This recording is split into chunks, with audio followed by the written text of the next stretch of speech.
Hello. Welcome back. Hello, mover. I need to wake up.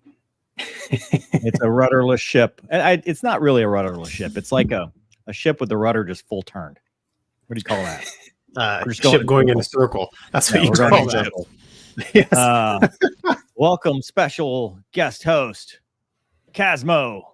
Hello. Hey, I don't have my crotch cam set up. Apparently, the chat wants the crotch cam. That's somebody else. That's somebody else. Wrong channel. Yeah. Wrong channel. That's a different website altogether. That show comes on at midnight, ladies and gentlemen.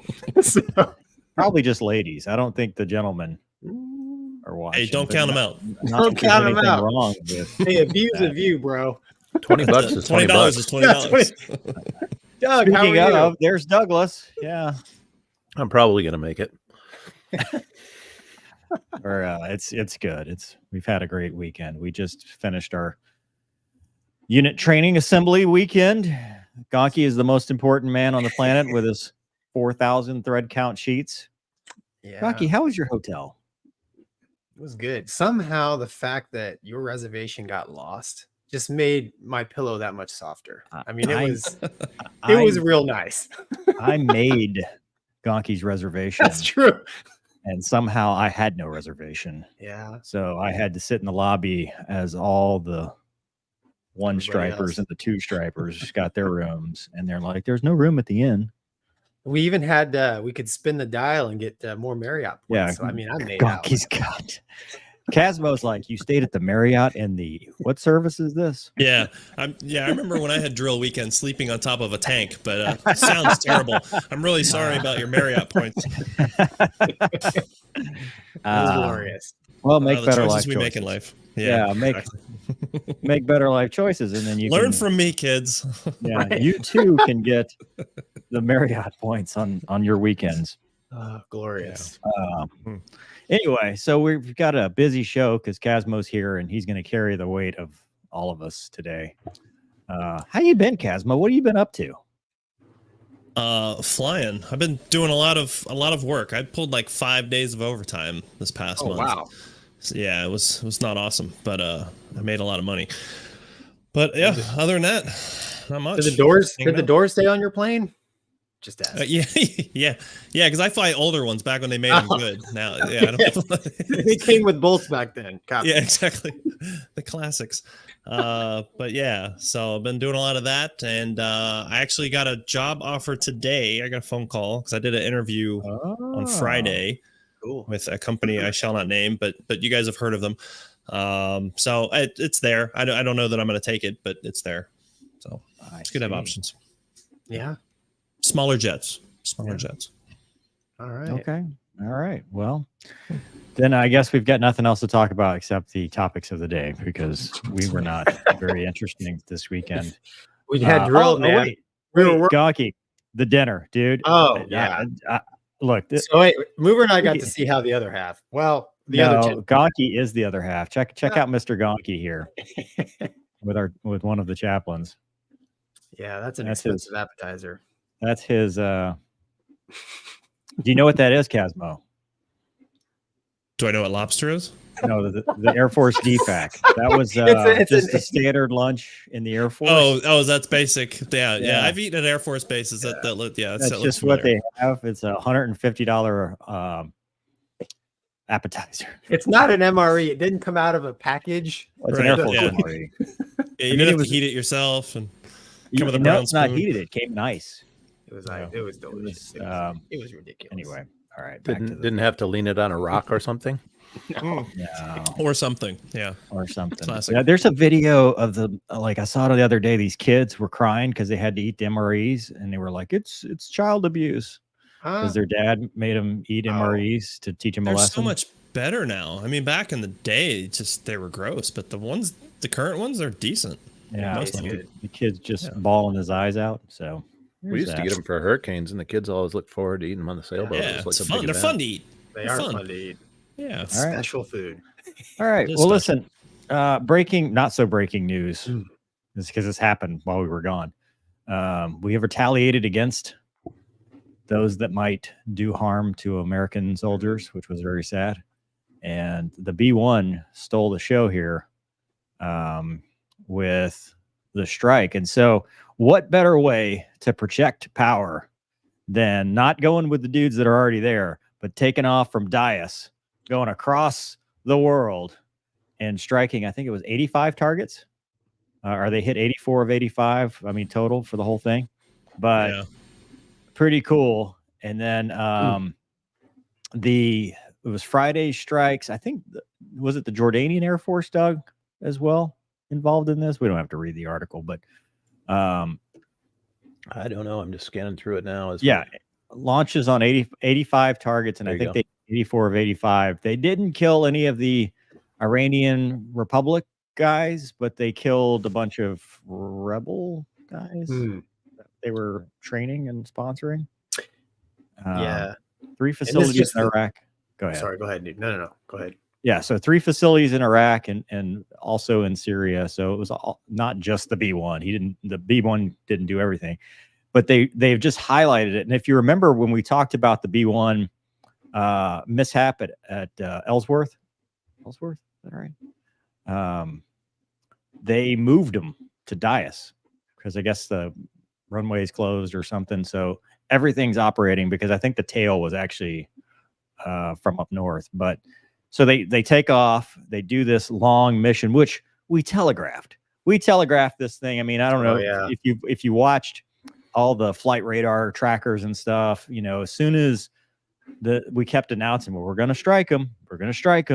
And then you start seeing the people that watch these things. They're like, the tankers are going across. There's, a bunch of tankers, bunch of these aircraft. And it's like watching Santa Claus on Christmas Eve. Right. Yeah. Here he comes. Santa tracker. Well, I mean, they're telegraphing it because they did not want to create a bigger conflict. So they're like, we're going to strike you. And then, well, that stuff happens a lot more than I think people think. That like even when Iran hit Al-Assad a few years ago, like they told us they were going to do it. Like those things happen to avoid it from erupting into a larger thing. But I mean, it's a 15-hour mission, right? I mean, round trip for those B1 guys. So I mean, they had 7 hours. It'd be like, so we got 7 hours. So that was one B1 went over there and dropped like 85 bombs or something. No, I think the B1 accounted for quite a few, but there were strike packages because I think, like I said, I think the F-16s, it was a coalition, but the thing that they have highlighted the most has been the B1. And to me, what better flexes your muscle? You didn't take the B2, right? You're not like, hey, we need to go stealth. You didn't know it. They're like, we're not even going to put our pants on. We're just going to go the loudest, most the fastest, loudest bomber we have. We took it across the world, bombed in your backyard, and there was nothing you can do about it. And we're going to go home. And that's pretty impressive. So kudos to those dudes. I am glad I don't have to sit in a B1 for that long. Because 15 hours move around in that cockpit. I guess is it like flying a 737? Like, can you guys walk around, or you're stuck? If not, they're 100% disabled now. Yeah, I mean, it is an ejection seat, but I wonder. I bet, Casmo, you can, because I mean, there's no canopy that opens. So how do you get in the seat, right? You probably have to walk into a little. Well, the B-52 has that. Yeah, B-52's got all that stuff, and it's got ejection seats. Yeah, that's true. So is the B2. B2's got ejection seats, and they walk around. And remember, we talked to Naveed about we didn't talk to him, but I talked to him, and it was on his show about the dude that's sitting sideways while he's pooping. So he's making eye contact through the MFD. B1 guys probably have a whole through the reflection. Yeah, you make solid eye contact through the reflection with your co-pilot. You got to own that though. Like you can't shy away from that. You got to But you're no, dude. Behind visor down, no eye contact. put your visors down. Dude, that's a good point. Do you think I never asked this question. Like when they go sit there, do they plug their oxygen into another crew, and then do they have to move it from, or is it just reach, or do they just abandon it? It's a crew station with its own emergency oxygen, dude. Well, the seatbelt. There's oxygen in the bathroom. Boy, the things we talk about when I come here. Is there really? I don't know. Some of them. I'm pretty sure. Yeah. I didn't know that. I felt like I should know that, but I didn't know that. well, now I'm questioning myself, but I'll look next time. But yeah, I'm pretty sure there's oxygen. Well, Because there would have to be. I'm glad you told me because I wouldn't have known. I just died. Right. You can't just be like, well, I guess I'll die. You just passed out. You'd be like, well, I would have just been asleep. Died as I he wouldn't lived. know. I don't know how to don and doff the emergency oxygen in the bathroom. Is there a placard? 100% though, if it exists, Gonky's airline doesn't have it. no. They didn't pay for it. No. So, Yeah, it's optional. I'll look next time I get one of our. If we have it, then everybody's got it. please send pictures because people are going to want updates as far as it's important because they don't tell you in the briefing, right? I mean, it has to. That's for true. The They people in the should. back. It has to fall from the ceiling. So this is a whole different topic, dude. This has gone off the rails. Yeah. Do we have anything else to say about the B1 strikes? We're and 12 minutes in. the deepish intel, which by the way is back. Deep Intel's back. Thankfully. Thank you. Thanks, Mooch. Appreciate just it. in case you haven't been aware, Casmo, Gonky bullied No. a man. He cyber bullied another channel into losing his catchphrase, and the man just got his confidence back and Good. is back in his mojo. I'm a fan. Using deep intel. You cyberbullied him for that? Gonky was cyberbullying this dude. Cosmo, do I look like a cyber bully? Yes, you cyberbully me all the time. So it's about time that somebody realizes that you can overcome this. I don't respond unless Mover reaches out to me. So I don't know how that's cyberbullying. I mean, come on. It's just regular bullying. You call me. Gonky, what do you think about this? Terrible idea. And then it's like, come on, that's fragile not bullying. ego. Yeah. Well, I mean, anyway. All right. So we got some things from the audience while we're here, since we're off the rails. I thought I paid the tier that includes the crotch cam. For me, It's like the hidden menu at McDonald's. You have to ask Yeah. for it special. You can't. Yeah, it's not on the menu. do we get to see Douglas on cam? Doug, that's your call, man. I mean, I don't feel like it would add a lot to the show. Doug has a commanding voice. Yeah. He's the voice of God. Yes. He's, And a very good understanding of words. So Aaron says, just did the carrier break in a Cessna 172 at NES Key West. awesome. That's awesome. I'm jealous. Ghetto Streamlabs says, MREs were legit when I was in during the 90s. Did you start this? This isn't a thing. Yeah, I was backing up my own opinion that they were good in the 90s. No, dude, that's not a thing. Laura B says, making eye contact while pooping is a power move. 100%. Girls don't do Established that. I don't dominance know how early. she knows this. This is why I'm confused. This is not. John 'Cause girls says, don't poop. I see Gonky saying, why are you grinning and winking at me in that scenario? Just because I was on a Navy ship. I mean, come on. It's your turn in the barrel. Yokian Hey, Dijai. thanks. Do pilots have superstitions like tankers and apricots? I believe. I mean, pilots that are first part of that superstitious. sentence I completely understood about the Yes. superstitions, because yes, I flew with the same watch even when it quit working my entire military career because I was afraid. Yes. I was afraid of it. I don't know about the tankers and apricots thing. Casmo, what does that mean? You're asking me. I don't know. I don't know what that means. I thought it was some sort of Is it code. code? It might be. Euphemism? Apricots are what you feed babies. Gonky, you have a baby. Tell me about it. I have not fed my kids apricots or tankers. So, but yes, Well, I was Casmo, superstitious. you were a too. tanker. Right. Yeah, well, that's true. Maybe different type, but I don't know that I had any apricots with it. Okay. I like All right. apricots. Moving on. Breaking news. The Netherlands halts the F-16 sale to Draken, and they're going to send them directly to. Can you pull that in? I got the wrong buttons. There you go. All right, there we go. They're sending them directly to Ukraine instead. I think it's only scroll down. I got it, Doug. So we're planning to sell 6 F-16 fighter jets to a U.S. company that will prepare the planes for delivery to Ukraine instead. And will prepare the planes for delivery to Ukraine instead, according to the Dutch Defense Ministry. The agreement increases the number of Dutch aircraft that will be handed over to the embattled country to 24. The Dutch had been negotiating with Draken International, a Lakeland, Florida company. After a deal to sell the company 12 F-16s fell through last year, the two parties ended talks on a new agreement for 6. And now they're saying, you know what? You're not getting any. And so now in November, it sent the first of 18 aircraft to Romania for pilot training. Plan to transfer the jets. Will praise losses in Ukraine. Their aerial superiority is essential for countering Russian aggression, the defense minister said. In 2021, they had agreed to sell 12 with an option for another 28. And the deal fell apart with a disagreement on the state of maintenance of the jets at the time of handover. And this is important because we're going to talk about Australian jets, which Gonky is going to have later. But it will help suppress Russian air defense systems with upgraded with air-to-air radar and air-to-air missile capabilities, upgrade from their older jets. They were the MLU jets from 1998 to 2002 out of 138, so they're equivalent of Block 50 and 52.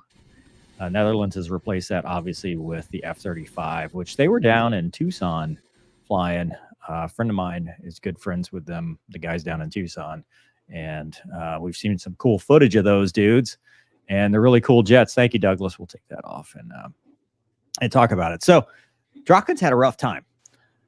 You know, they were, I remember, because I obviously wanted to go fly the Viper with them or anyone. I'm still available. And me too. Just FYI. So But what the heck? Why not? no, Gonky. I can probably figure it out.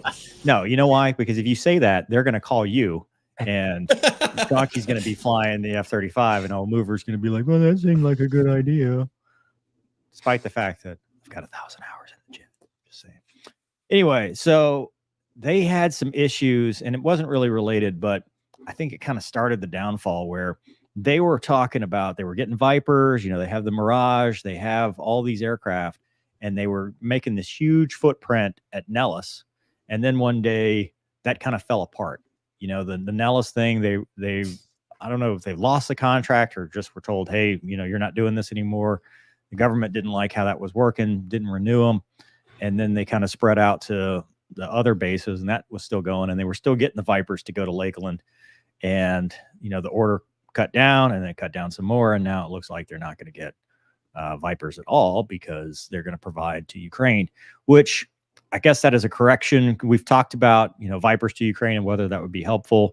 And the correction is the U.S. is not doing that. You know, the U.S. is giving support and money, but the actual aircraft are not coming from us. They're coming from NATO partners that are upgrading the F-35, which obviously means there's probably deals and, you know, about how much they pay for the F-35s and all that. I mean, there's always incentives. It's not just like, oh, the goodness of our heart. Like there's a lot of stuff happening. Yeah.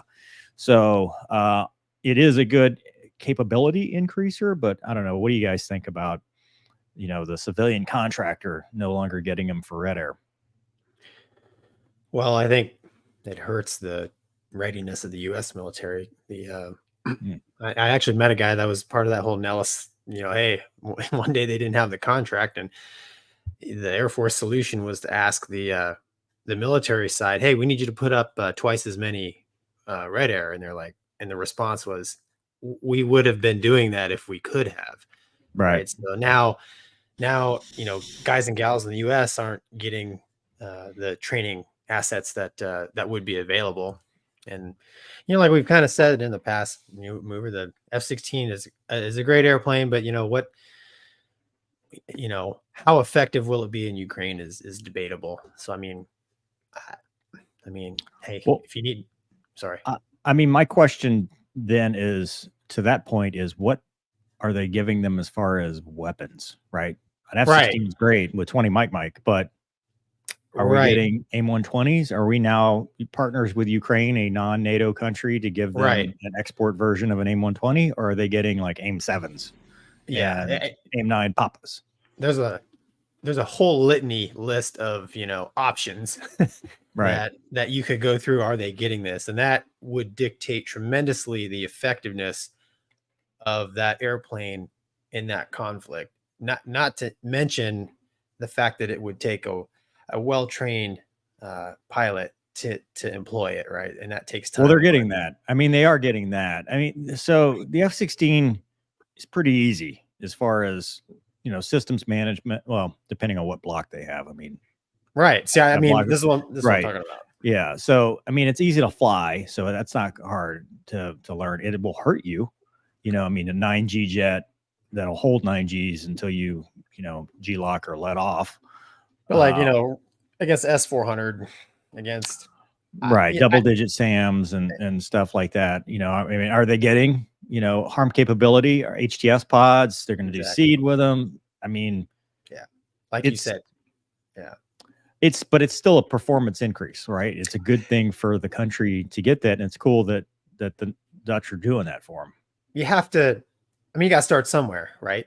Mm-hmm. So the longer the conflict draws out, I think the more important it is for them to get these assets now, because if it draws out for 10 years, well, 10 years from now, that will be time to iron out whatever, they need to do. But, if this thing is close to ending, time is, in my mind, Ukraine's friend when it comes to acquiring more complicated, higher end Western weapons.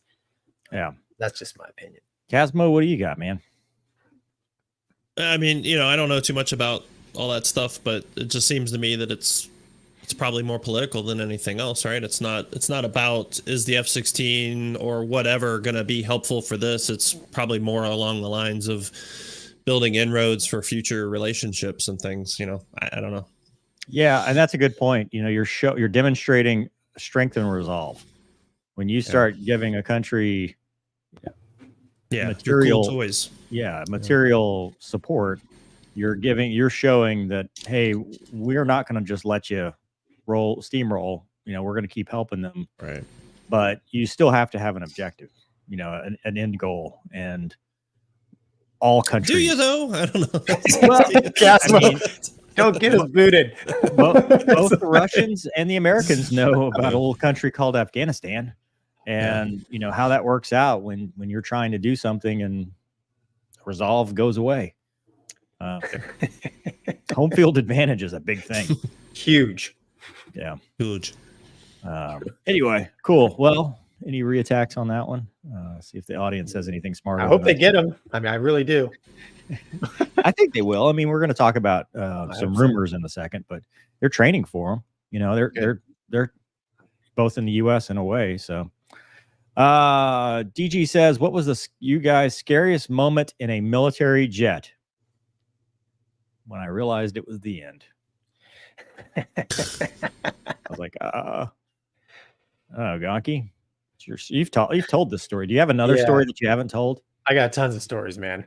No, so like Mover said, I made Naval Aviator, man. I scared myself a lot. I made a video about my actual scariest time. Well, I guess it would be the time I almost ejected, but another really scary time for me. I was very new, doing the whole carrier thing, and that's when I broke the landing gear on the Hornet. And what made it so scary was they kept having me come back after I broke the gear. The airplane continued flying because I failed to grab any of the wires. And my brain and my hopes and prayers was they were just going to send me to the beach, but they kept having me come back and try again. And, I really wasn't ready to get back on that horse, but I did 2 more attempts that were really scary. And I just had to trust the LSOs and basically everybody else on the ship. I didn't have any trust in my skills, but when I finally got it back on deck, I had to be towed out of the LA because the gear was partially collapsed and it was pitching deck. Real scary stuff for a new guy. And then what added salt to the wound was I had this epiphany after all 5,000 people on the ship talked to me about how to land on the carrier, including non-pilots, that maybe I wasn't going to be doing this much longer if I couldn't figure this out. So that scared me too, because at this point I'd had, over 2 years of pretty intense investment in my dream, and that really scared me. So not only was I scared for my life landing this thing on a challenging day, but I was probably the closest in my mind, at least, I ever was to potentially getting kicked out of the community because I couldn't do it that day. So the upside of that story was I did figure it out and I never had any more issues. So that's my story. One of many. My scariest moment in a military jet is sitting in the back of the C-17 when they decide to do that crazy spiraling landing, because they try to like show off. But yeah. What about a military aircraft? But a helicopter. Well, I mean, obviously getting shot. I feel like that one's like a no-brainer. So that one's. Oh right, you got shot. That's Yeah. easy. Okay. Always Wah, got wah, those. wah. Yeah, bring it up. Okay. Thanks. Look, you Never asked, all mind. right. Yeah. I didn't volunteer the information. Hey, why don't you just tell us about it now since you mentioned it? But excluding that one, there's nothing to tell you. You just get shot. It hurts. It's probably the some scariest dirt in it. non-bleeding scenario is losing hydraulics in a Kiowa, which is not a huge deal. It's kind of like losing your power steering, but it was nighttime. We're under goggles, and we had the closest field. Our field had like a dirt runway, so. And with skids, you're kind of wondering, like, can I do a run-on landing in the dirt? Is it going to grab the skids and flip it over? But there was like a little UAV strip there, and I had driven past it recently. It had arrestor cables, like a carrier for the whatever kind of shadows or something, some sort of drone that they would land there. So it was like you could land on the concrete strip that was unlit, and you might hit the cables, or you could land on the slightly lit dirt runway.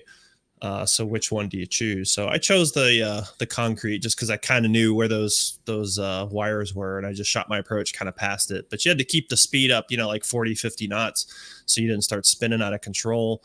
Because you have a hard time controlling everything, so you gotta kind of grease it on. So that was probably the scariest because I'd never done that under goggles. We never practiced that, like in the dark. So that was scary. Wow. Okay. Pretty cool. It's fun. Next time we'll have Casmo go first. Yeah, right. How do you follow? Oh, that? yours is scary too. And get shot. Did you die? Yeah, did you die? Did you die? No. Sorry. All It's right. so good for interviews, though. It helps so much Yeah. with interviews. I'm telling you. It Tell gets me about a eerily time. quiet. Okay. Yeah, it's my All right. go-to. Moving on. D Stu says, did you guys have assignment night where you get to know what jet you will fly when you first became pilots? And if so, tell us about that. I did, because I didn't need an assignment night because I was a guard baby reserve. So I showed up at UPT. As long as I made the grades, I was going to go fly F-16s. And I made the grades, thankfully. Cooperate to graduate, help your bro. And as long as I did that, I was going to go fly the F-16s at Homestead, no matter what happened. Well, And did that make your like flight school experience so much easier? Because like it was the same for the Army. Like the reserve and guard guys would come, and they already knew they were going home to fly Blackhawks, Apaches, whatever. And there was, I imagine, a whole lot less stress. So did you see an impact to your experience versus the active guys? I mean, we had, we break it up, T6, T38, et cetera. The active guys were stressed, especially the academy guys. We had a couple of academy dudes that were like, I'm going to be a fighter pilot, and it was a huge stress for them because they thought academy, fighter pilot, that's just the way it goes.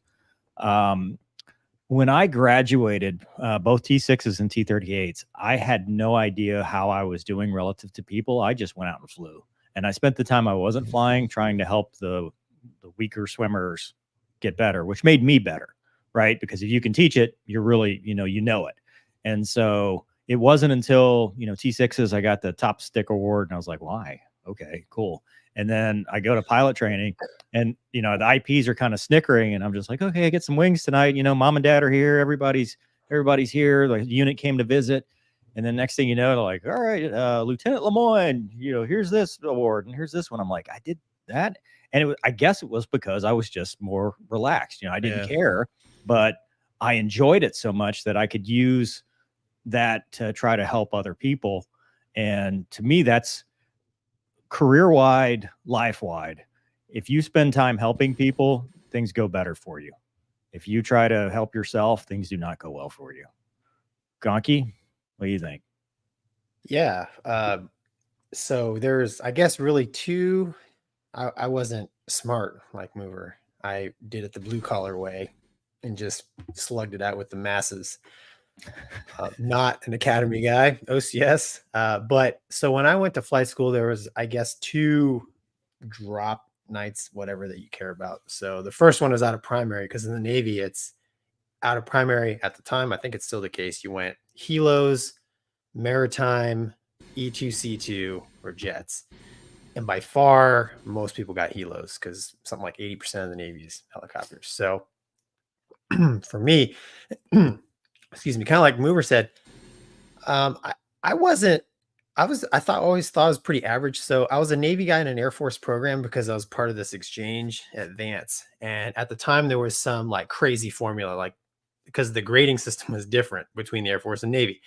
And the Navy, they used the Navy standard score, NSS, and the Air Force, they used, I don't know. And so you never knew where you stood compared to your peers at the actual Navy bases going through primary. But the rumor was you have to have 150 excellence. I'll never forget. And I didn't get my first excellent till like halfway through training. And and my buddies were counting all the time. And I'm like, I don't have any excellence, And so I kind of reserve myself. I'm going to fly helos and hopefully not get shot. So I was pretty calm and relaxed and helping everybody out, like Mover said. But, when the drop night for us Navy guys was a little different, because we found out before the low level phase in the T-37. So I was actually in my room taking a nap. I get a phone call. Hey, Colonel Kurak is here. He knows where you're going. And so we all show up, and he's like, all right, write down what you want on the board. So I wrote jets, E2C2, P3s. And he goes, congratulations on your third choice. And I was like, well, the money will be good. The Per diem. GUIs and detachments and per diem will be awesome. I'll probably have a Spanish wife, and like, and as this is going through my head, like he goes from the bottom, and like, man, my entire class just went bananas, and like instantly. And it took me a second, because I'm a slow Gonky dude, right? can't do math like that. No, That's I'm too like, much math. 3 bottom, that means, oh, that's jets. And then it was a great day that day. And then when I was at advanced training in the Navy, flying T-45, they didn't do a drop night. It was kind of like, hey, skipper knows where you're going, go to his office. And back then it was S3 or Viking, Prowler, Hornet, Super Hornet. I think that's it. Yeah, there's no more Tomcats. So all I knew was I was number 2, and the skipper called me in, and I did decent at the boat. And one of the IPs was like, man, how do you feel about Prowlers? I was like, yes. And the whole time I was like, man, I'm going to be a Prowler guy. Not that there's anything wrong with being a Prowler guy. But no. The skipper called me in, and he's like, he just walked up to me, man, and he gave me a little punch on the wings. I was like, congrats, man. Then he slapped the VFA 125 Rough Raiders patch on my shoulder. He's like, you're going West Coast Hornets. And I was like, I was pretty excited. But then I knew, I was like, man, I'm at least going to get a touch one before they wash me out. So, that's how our 2 drop nights went for me, and probably a lot of the Navy types. Cool. John says, Mover, do you have any good luck charms on your law enforcement gear? I still use a St. Michael stamp taped to my vest and a St. Christopher medal in one of my cuff cases. No. Should I? I don't know. No, I don't have anything. DG says, I learned something new about towed decoys on fighter jets. Do you guys ever utilize them? Casmo has left the chat. They state, Fat Amy, this is like when T-Bear got up and wandered off stage. Sorry. I'm here. That's good, because you're right. We're not going to jail. Not going to talk about this one. So thanks, man. We can't talk about. Yeah, Casmo has left the chat because he doesn't want to be rolled up. Oh, I didn't hear anything they were talking about. Are we done talking about ASD? Yeah. Cool. Sorry, I missed it.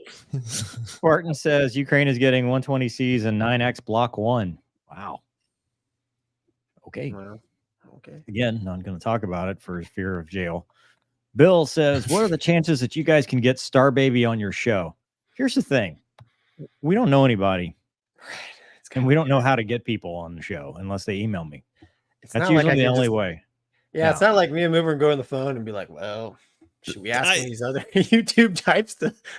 I'm so glad to hear this because exactly like this is the struggle. And with my own show, like I get it all the time. You should have so-and-so on. Yeah, I know. Yes, that's great. Do you know them? Because I don't. I just put their name in at Gmail and maybe it'll get to them. I don't know. You know? It's like the ones last time they're like, hey, why don't y'all get Miss America on the show? It's like, yeah, well, okay, hold on. Right. Hey. Yeah. We're all in like this one group chat, right? Everybody that's got a following, and we're just, oh yeah, you want to show up? Yeah. Behind these walls, there is no team. If Gonky had Miss America in his Rolodex, his wife would not be happy. I would be dead. Yeah. If Mover had that, you would not see me on the show. I just wouldn't be here right now. Next. Yeah, next question. Ether. Honest question here. Oh boy. What would prevent Russia from bombing the fields the F-16s are at? Hardened bunker, SAM, AAA. It just seems like it'd be a waste of equipment. You know, when Special was on, he caught a lot of flack because he was like, they're just going to shoot hypersonic missiles. And some of the criticism was valid, like, you know, they're going to spread it out. But here's the thing with the F-16. You need a prepared field. It's not something that you can just, you know, support on a random road. It takes a lot. Now, can it be done? Do they do that? Yes. But it's not something you're just going to get them and all of a sudden you're operating out of roads and forward deployed and all that stuff, because that intake is a Hoover. In fact, if it's high humidity day, you'll see it swirling and you'll see the moisture do a little tornado from the ground all the way into the intake. And I remember when we flew at Balad at night, NVG's on. And it wasn't because we needed help taxiing. It was because we needed to see the FOD to avoid it, because those little rocks would shine under NVGs. And then you would either go around it or stop and have the soft truck come or the sweeper come and sweep the runway, because it would suck up foreign object debris and you'd FOD out your motor. And that's the end of that. So if you're doing that at a field like Balad that the Air Force has been operating out of at the time for many years, imagine Ukraine, where cratered, roads, runways, whatever. So it's not just something that's plug and play like that. And they're probably going to have to keep them together just because parts and maintenance, you have to have commonality. You can't just, now granted, in the field, there's a lot of stuff you can do, but I mean, you're talking hydrazine for the emergency power unit. You're talking all the hydraulic servicing, all that stuff, which crew chiefs are obviously smarter than me on this, but I'm just saying there's a reason we have units right now with older F-16s that are struggling to keep them going because of parts and equipment. Yeah, the training of operating in an austere environment alone. I mean, it's not something you just walk into. You got to prepare everybody for that. And it's everything. It's not just pilots landing on roads and stuff. It's all the infrastructure and just how to operate like that. It's hard. I mean, the Army does it, and it's hard when we do it. So you're going to take a bunch of jet dudes and suddenly like, hey, you operate out of roads and stuff. Okay. Yeah. I mean, sorry, go ahead, man. Well, I was just going to say, what they have now is designed for it. The Russians designed it. The beefy gear, the intakes, everything what they have, they're higher. They're designed to do this because that's the Russian concept of operations. We don't do that. Yeah, I mean, Western high tech, fighter. So I saw a little bit of this in Malaysia. When the Brits brought the Typhoon, very maintenance intensive airplane, and those guys had like dehumidifiers going, and I'm serious, all kinds of crazy stuff. The 2-seat jet that came in broke, and it never flew. Like they flew it out of there at the end of the TDY or the detachment, and talking to the Brit pilots, they were like, man, like the Typhoon needs a real hangar with air conditioning, and they told me like, we have a hard time back home like keeping this airplane flying. They're like, I'm not sure this airplane would survive long term in Asia, where it's rainy and high humidity.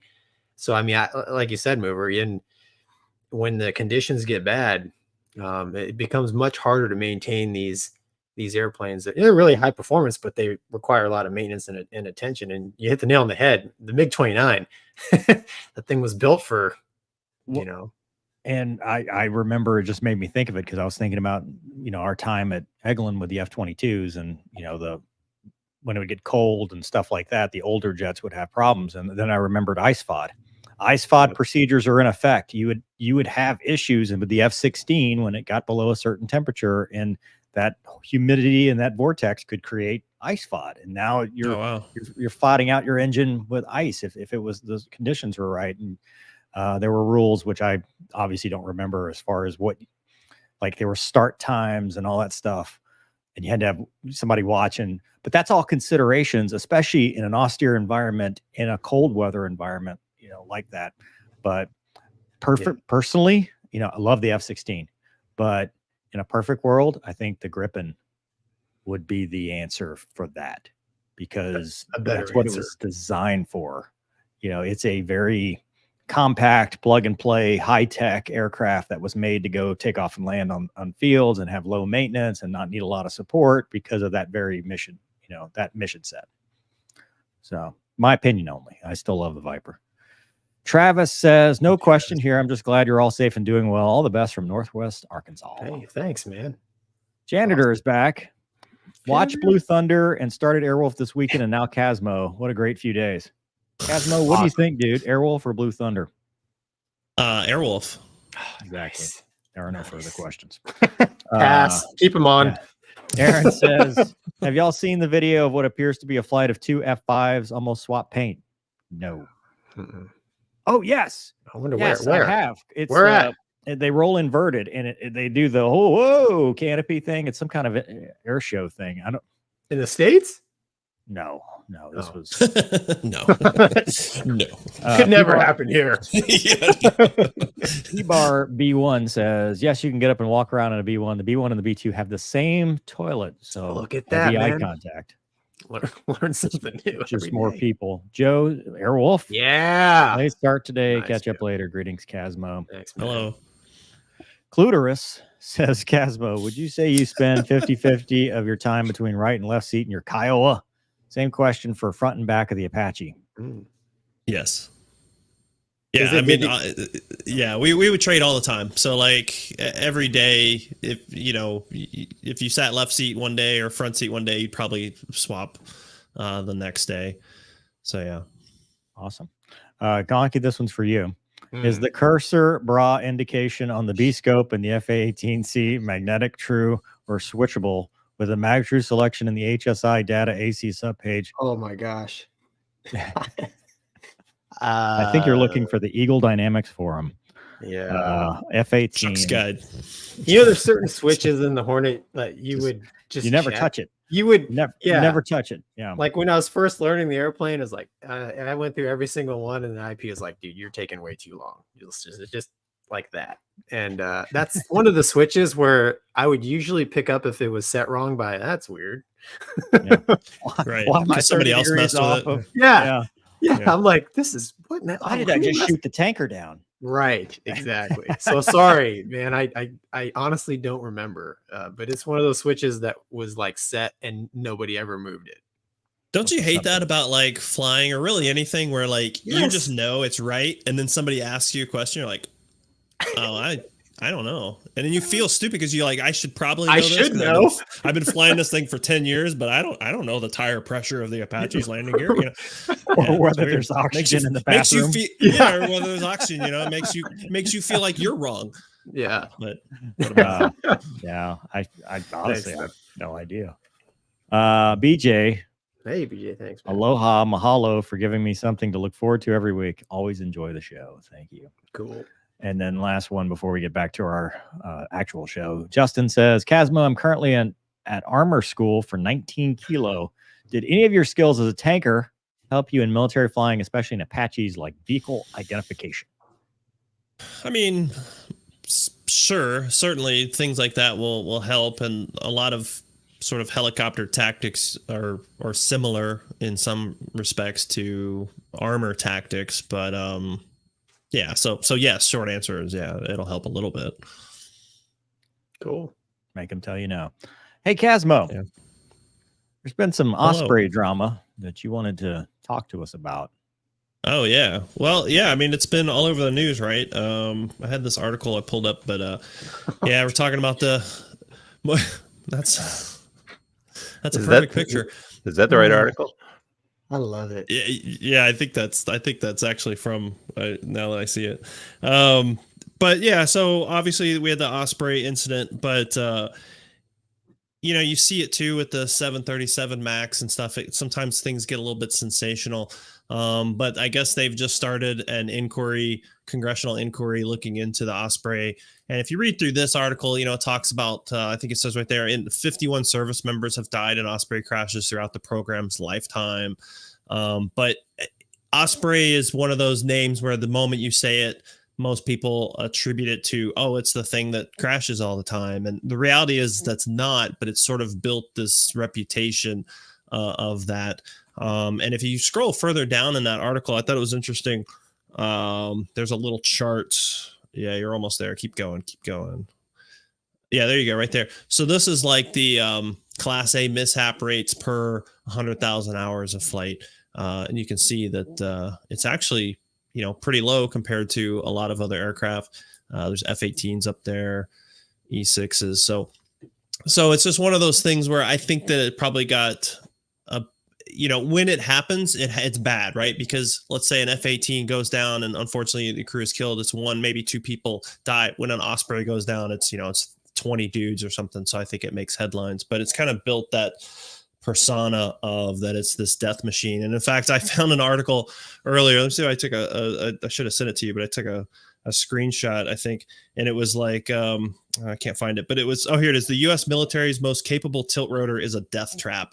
So like headlines like that, I mean, they just get people to read, but it's just not, it's not reflected in the numbers. So, yeah. Side question. So the C-20 transport is the most dangerous airplane? Uh-oh. Dude, that's a Gulfstream. That's a, yeah. That's I don't know. Oh, I guess maybe those numbers are made up. It's possible. 69% of all statistics are made up. I thought it was 73, but yeah. 69 sounds better. That sounds sexier. So, Casmo, here's my question. When they say, because I've seen this before, and they're like, oh, it's killed more people. Don't real helicopters kill more people? Like, isn't the Black Hawk like deadlier? Well, in that article, it talks about that too. Like, it's a problem of scale, right? Because there's a lot more Blackhawks than there are Ospreys, and the Blackhawk's been flying for a lot more years. So the number is going to be, and it kind of addresses it in that article or another one that I read where it was, it's hard to get that data and make that comparison, or so they say.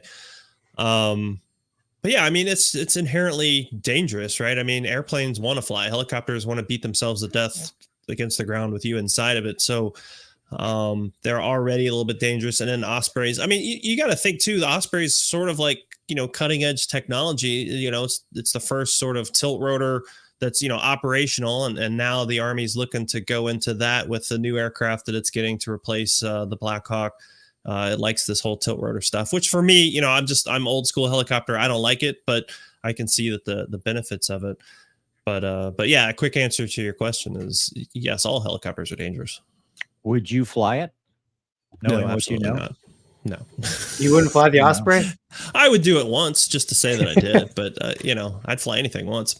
I don't know. It just seems weird to me, but again, that's just my own bias. It's not anything. Yeah. No, stone. That's pretty cool information from somebody who's I'd fly once too, but I wouldn't want to be a Osprey pilot. That's just me. Yeah. I went through training at my current airline with a guy, and he was an Osprey pilot. And I remember he was talking about how they had like an engine failure, and like it was, I don't remember all the details, but it was a lot more elaborate, because of you've got the rotors are down. And so you've got to you can't lift them back up because you've only got the one engine working. And so you've got to do a run on landing, but the rotors, if you keep them down, they're going to hit the ground. So you've got to do all this weird stuff. I was like, man, that just sounds like a lot of work. And it just sounds kind of scary. Can you kind of half tilt them? Can you get them just enough so that they don't hit and then run it? Well, I guess that's your run. Well, that's how they take off sometimes too. They used to take off out of Erbil when I was there on my last deployment to go into Syria and stuff. And they would sometimes, I guess if they have a heavy load, they can't pick up and hover. So they'd have to run on, but they would lower it down however many degrees and kind of take off like an airplane.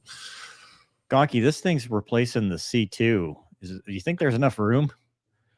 Yeah, I mean, I remember when it was kind of first announced that, hey, the tilt rotor is probably going to replace the C2. Like one of the big deals is like an F-35 engine really won't fit inside it. So as far as like it completely replacing a C2, probably not. But that's, in 10 years or so, maybe they found a workaround. They have introduced the Osprey in the Navy. It has, it is, they are using it, but they still also have the COD as well. So, yeah. I mean, well, the thing about the Osprey too is like it wasn't really designed initially to take that kind of role, because they're actually not that big. Like if you've ever been inside one, it's not a lot of space. It just, the thing takes up so much space because of the rotors. But it was really designed for like long range insertion and extraction, more special operations type stuff. And so for them to just kind of switch it over and just use it to general cargo and carry stuff, it's kind of defeating the purpose. But do they have any ideas of like what's going on to cause the rate of mishaps recently? Like, did they say as part of their congressional, they're just asking the question, or do they kind of have an idea of what's going wrong? Well, there's a known issue. I can't remember the name of it. It's some sort of clutch inside the rotor system. So I know that Marine one that crashed maybe over the summer, or maybe it was even longer ago. There was 100%. It was this issue with the clutch. And I don't want to screw up my facts, but I know that the wife of the pilot was getting into it because the Marines, I think it was, were saying, oh, it's, some issues with the crew. They're like, no, 100%, you guys know about this clutch thing. So there's known problems with that. And I think what the issue is everyone acknowledges it. Like it's a known issue, but it has a life cycle. And so they just try to stay ahead of the life cycle before it wears out. But so sometimes I guess at 10 hours, this thing will eat itself and kill everybody. So we're going to change it at 9. Yeah, exactly. And that's not rare. Like I was involved in an investigation for a Black Hawk that went down, and the engine, it kind of ate itself, and the crew made some bad calls because of it. And it was a known issue. That aircraft was getting ready to go get that part replaced because they knew about this issue. So those things happen more than people understand. Wow. Is it happening more with the Marines, Air Force? Like, because is it across the board, or does it depend on how they're operating, right? Because the Army, Marines, everybody kind of operates a little differently. I think it's across the board, but I think it's the way that it's being managed. And again, now I'm kind of digging real deep into stuff I read a long time ago, but I think there was a marked difference in the management of how the Marines versus the Air Force were using them. And so that was attributing to some of the failure rates. Because I know that like the Air Force grounded them for a good long while because of the clutch issue, if I remember correctly. And the Marines were like, no, we got this. And then they had that one crash that I was just talking about. And I think that kind of brought it back into the forefront. And then you had this other one that just happened recently. So it's just not a good look. Like the afterburn. It's like the F-16 when it first came out, and they were calling them the lawn dart, and the wife sued. That's right. I guarantee there's a movie about that. Money. I guarantee it's a money issue.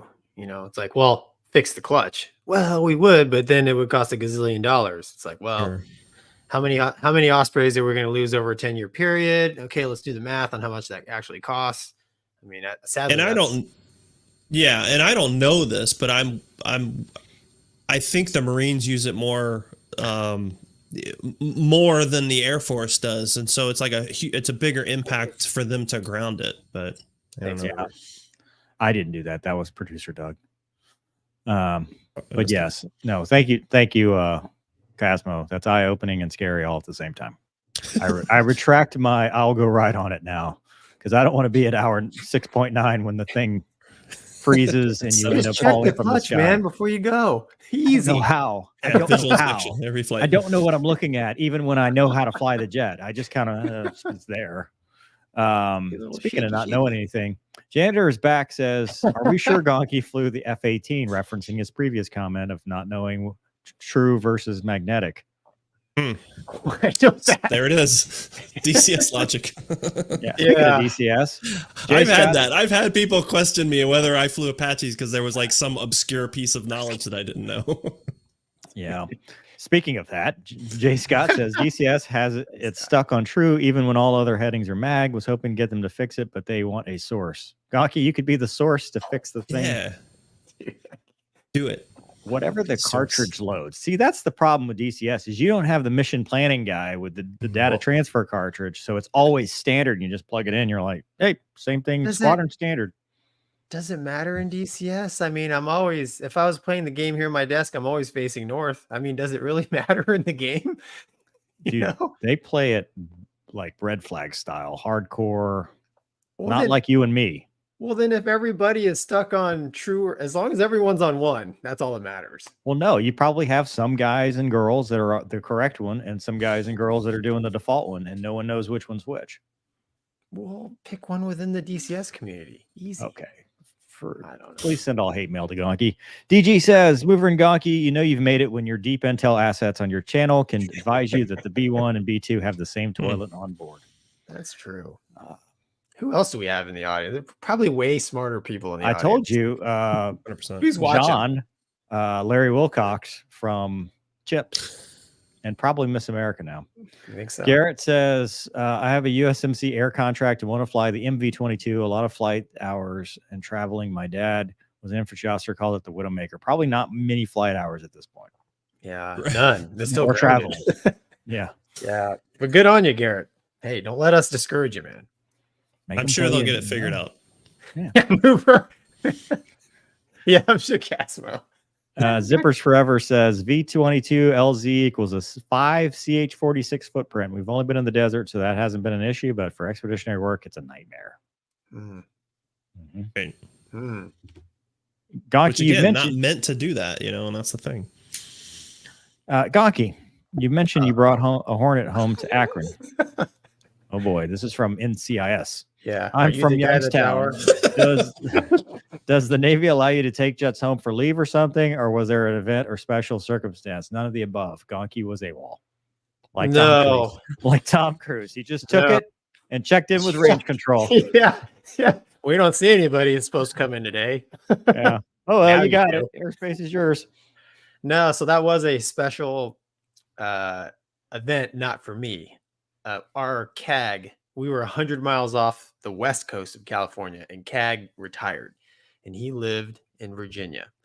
So part of his going away is he took one of our jets. We put 3 tanks on it. Other than that, it was slick, a slick 3-tank Charlie.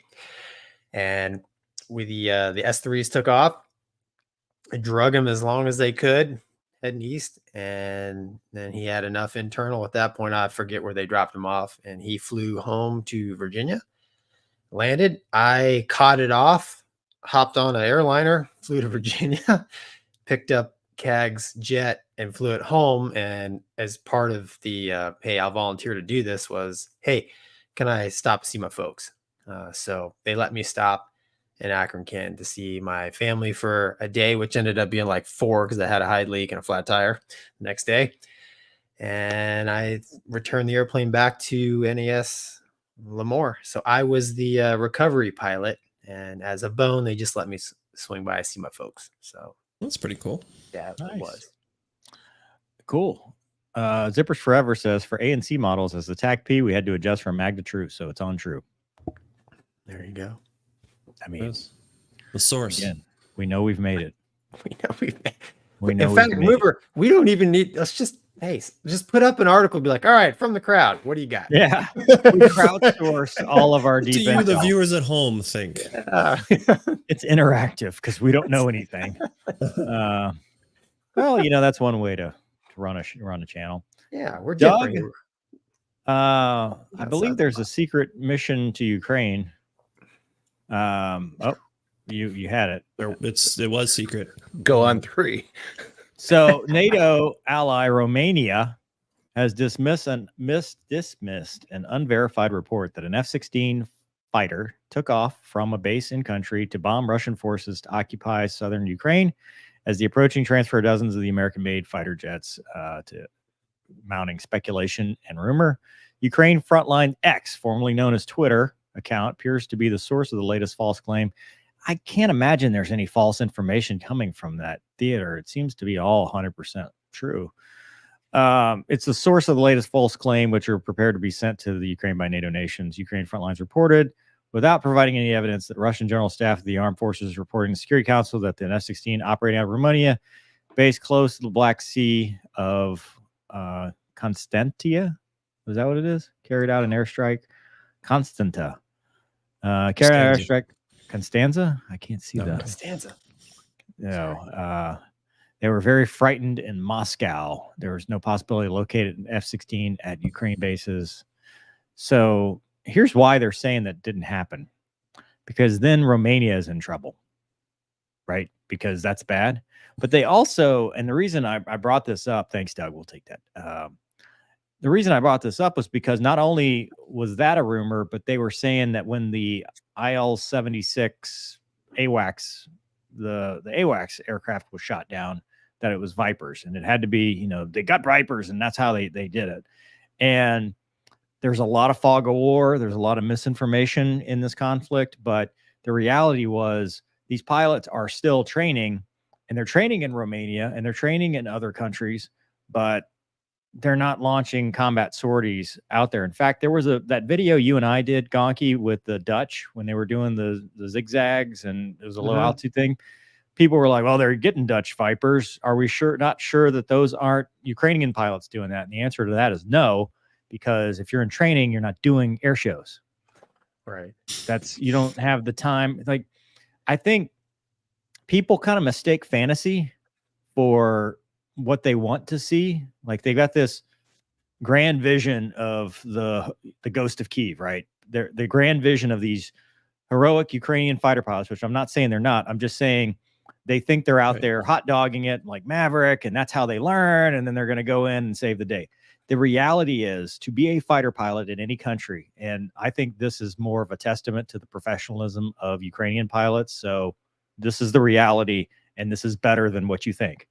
They're there learning the jet, studying tactics, and they're out there practicing and studying tactics. So the idea that they'd be out there hot dogging for people down low, well, you're not giving them much credit as professional fighter pilots, because no one is going to be doing that in the middle of training, because they want to learn this jet, be able to employ this jet, and bring it back to their country and use it to win. If you fly jets like Hollywood makes you think you fly jets, you'll be dead. Right. In real life. Very quickly. None of that's survivable. Well, Gasmo? the community won't accept you either, right? Like, you can't be that person. Like, right. Everyone in that situation is taking it seriously, and you're the dude that's hot dogging. Like, that gets noticed, and people, they wall counts.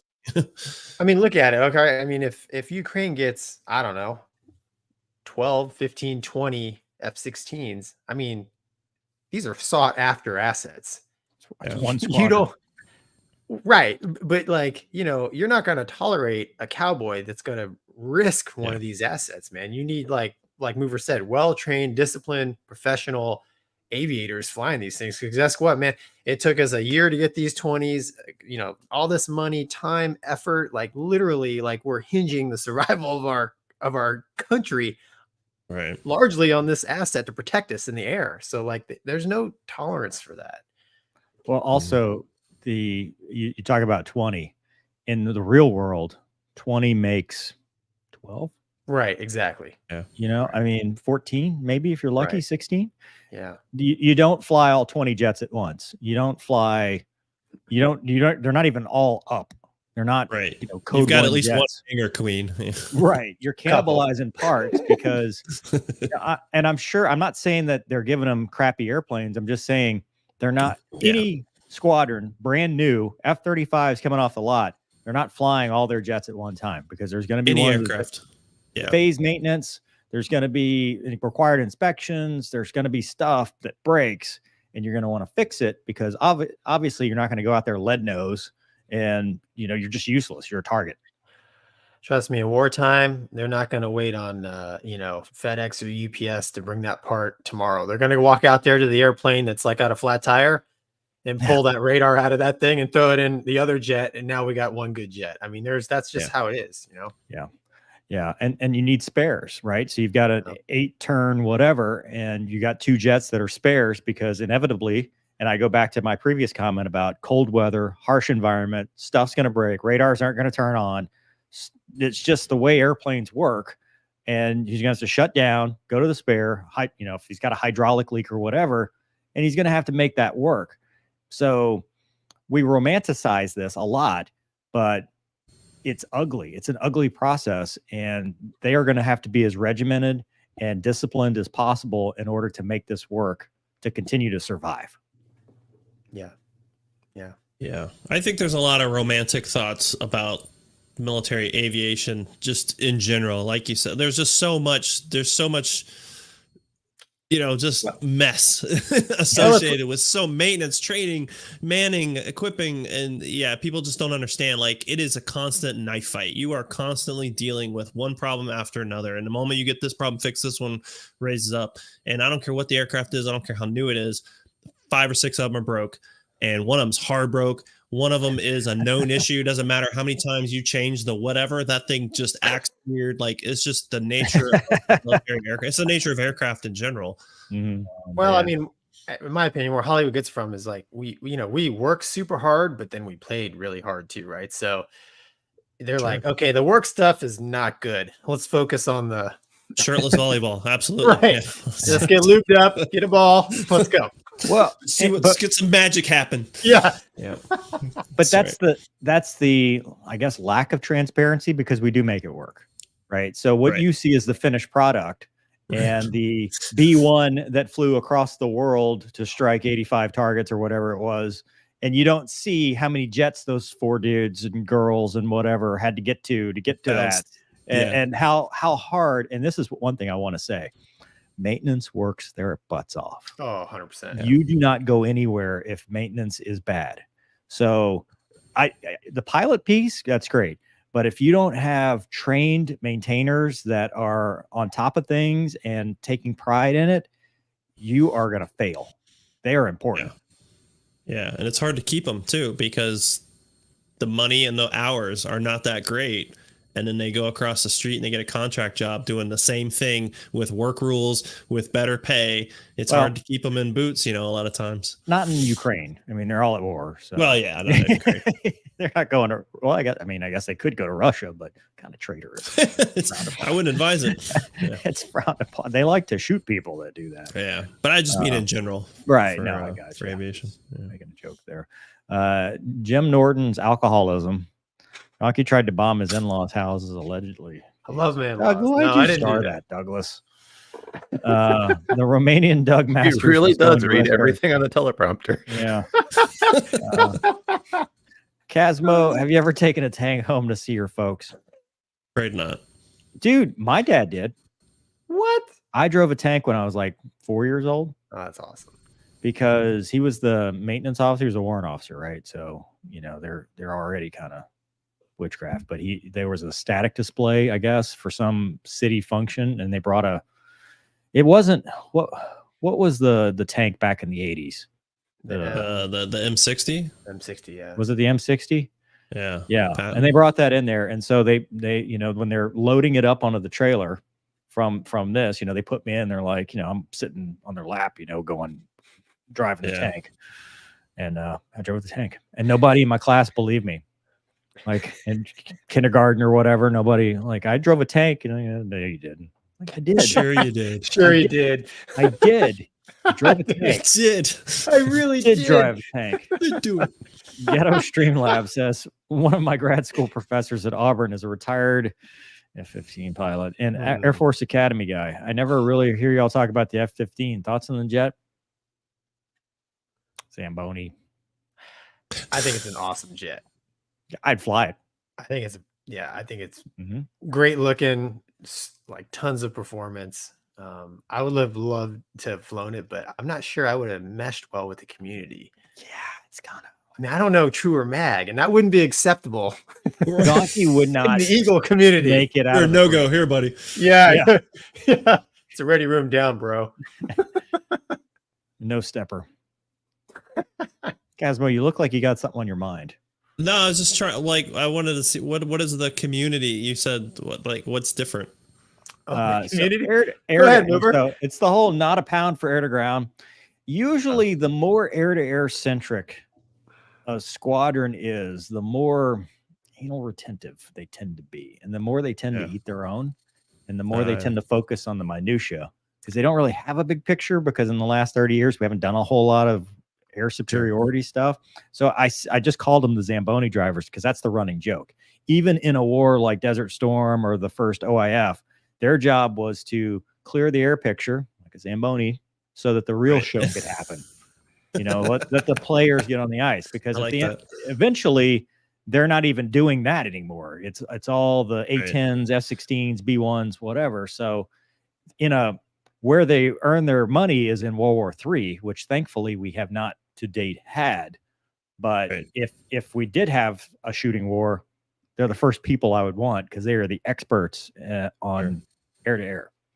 Well, that's like, I remember my last deployment in Iraq, and we'd get the little card that would tell us what aircraft are up and what frequency and all this stuff. And I was like, there's F-22s up. And I was like, what? Okay. That was political. That was to give them 100% combat something time. to do. Yeah, they're like, oh, well, we've never deployed. It's the FA-22. Yeah. You're right. There was a I'm on station with 100 rounds of 20 Mike. We've got Raptor guys with air medals, and you're like, yeah. what did you do? What is it you say you do here?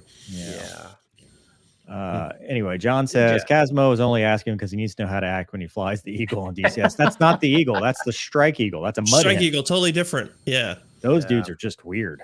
Mud hen. Probably because there's two of them. Weird dudes. There's nothing wrong with having someone else to talk to, Mover.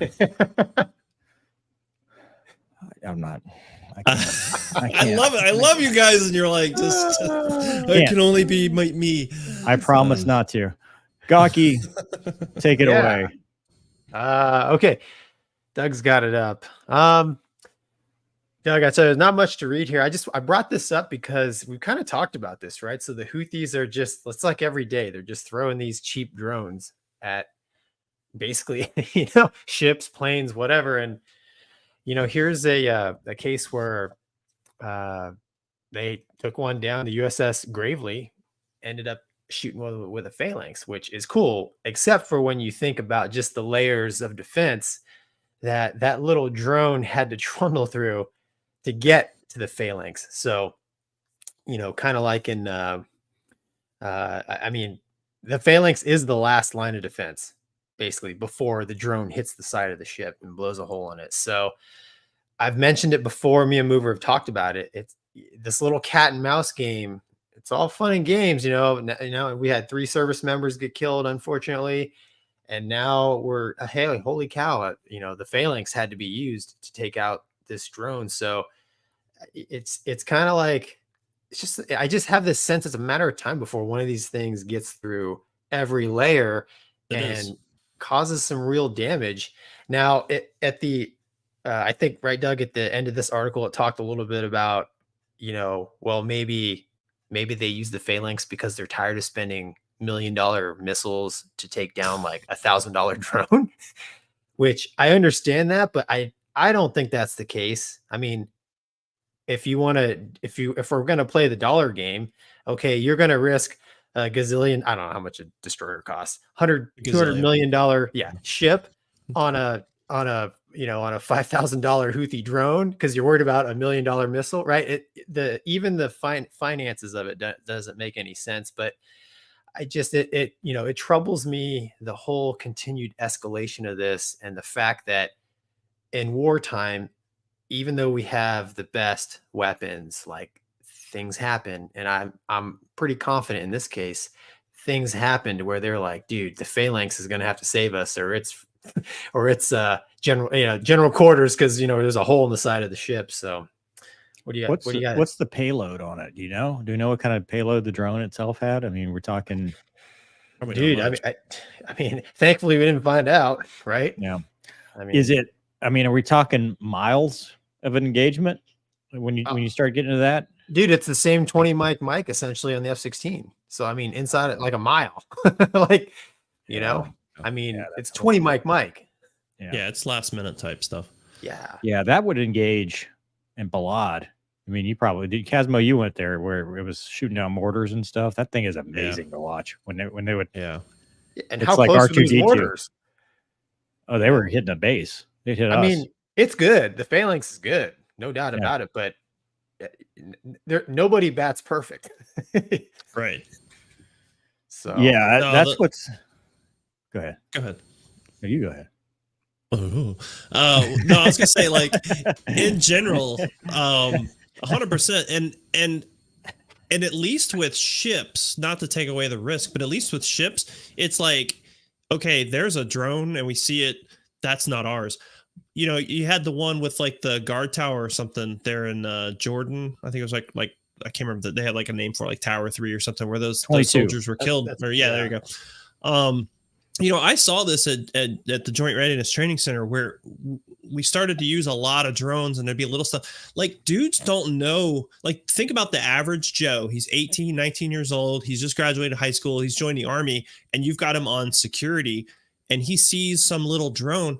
He's going to default to like, oh, well, that's probably one of ours or something. Like, we haven't built it into our culture yet that could be bad and I need to do something about it. It's just going to be very relaxed, and then that thing's going to blow up or it's going to do, you know, whatever. And so that's what my fear is with these little drones is they're going to be able to make constant damage until we finally kind of put our arms around how do we defend against that. And the lowest line of defense is identification. So I think we're going to see a lot of damage from these over the next few years. Ukraine has been eye-opening in the way that drones have been used in the battlescape.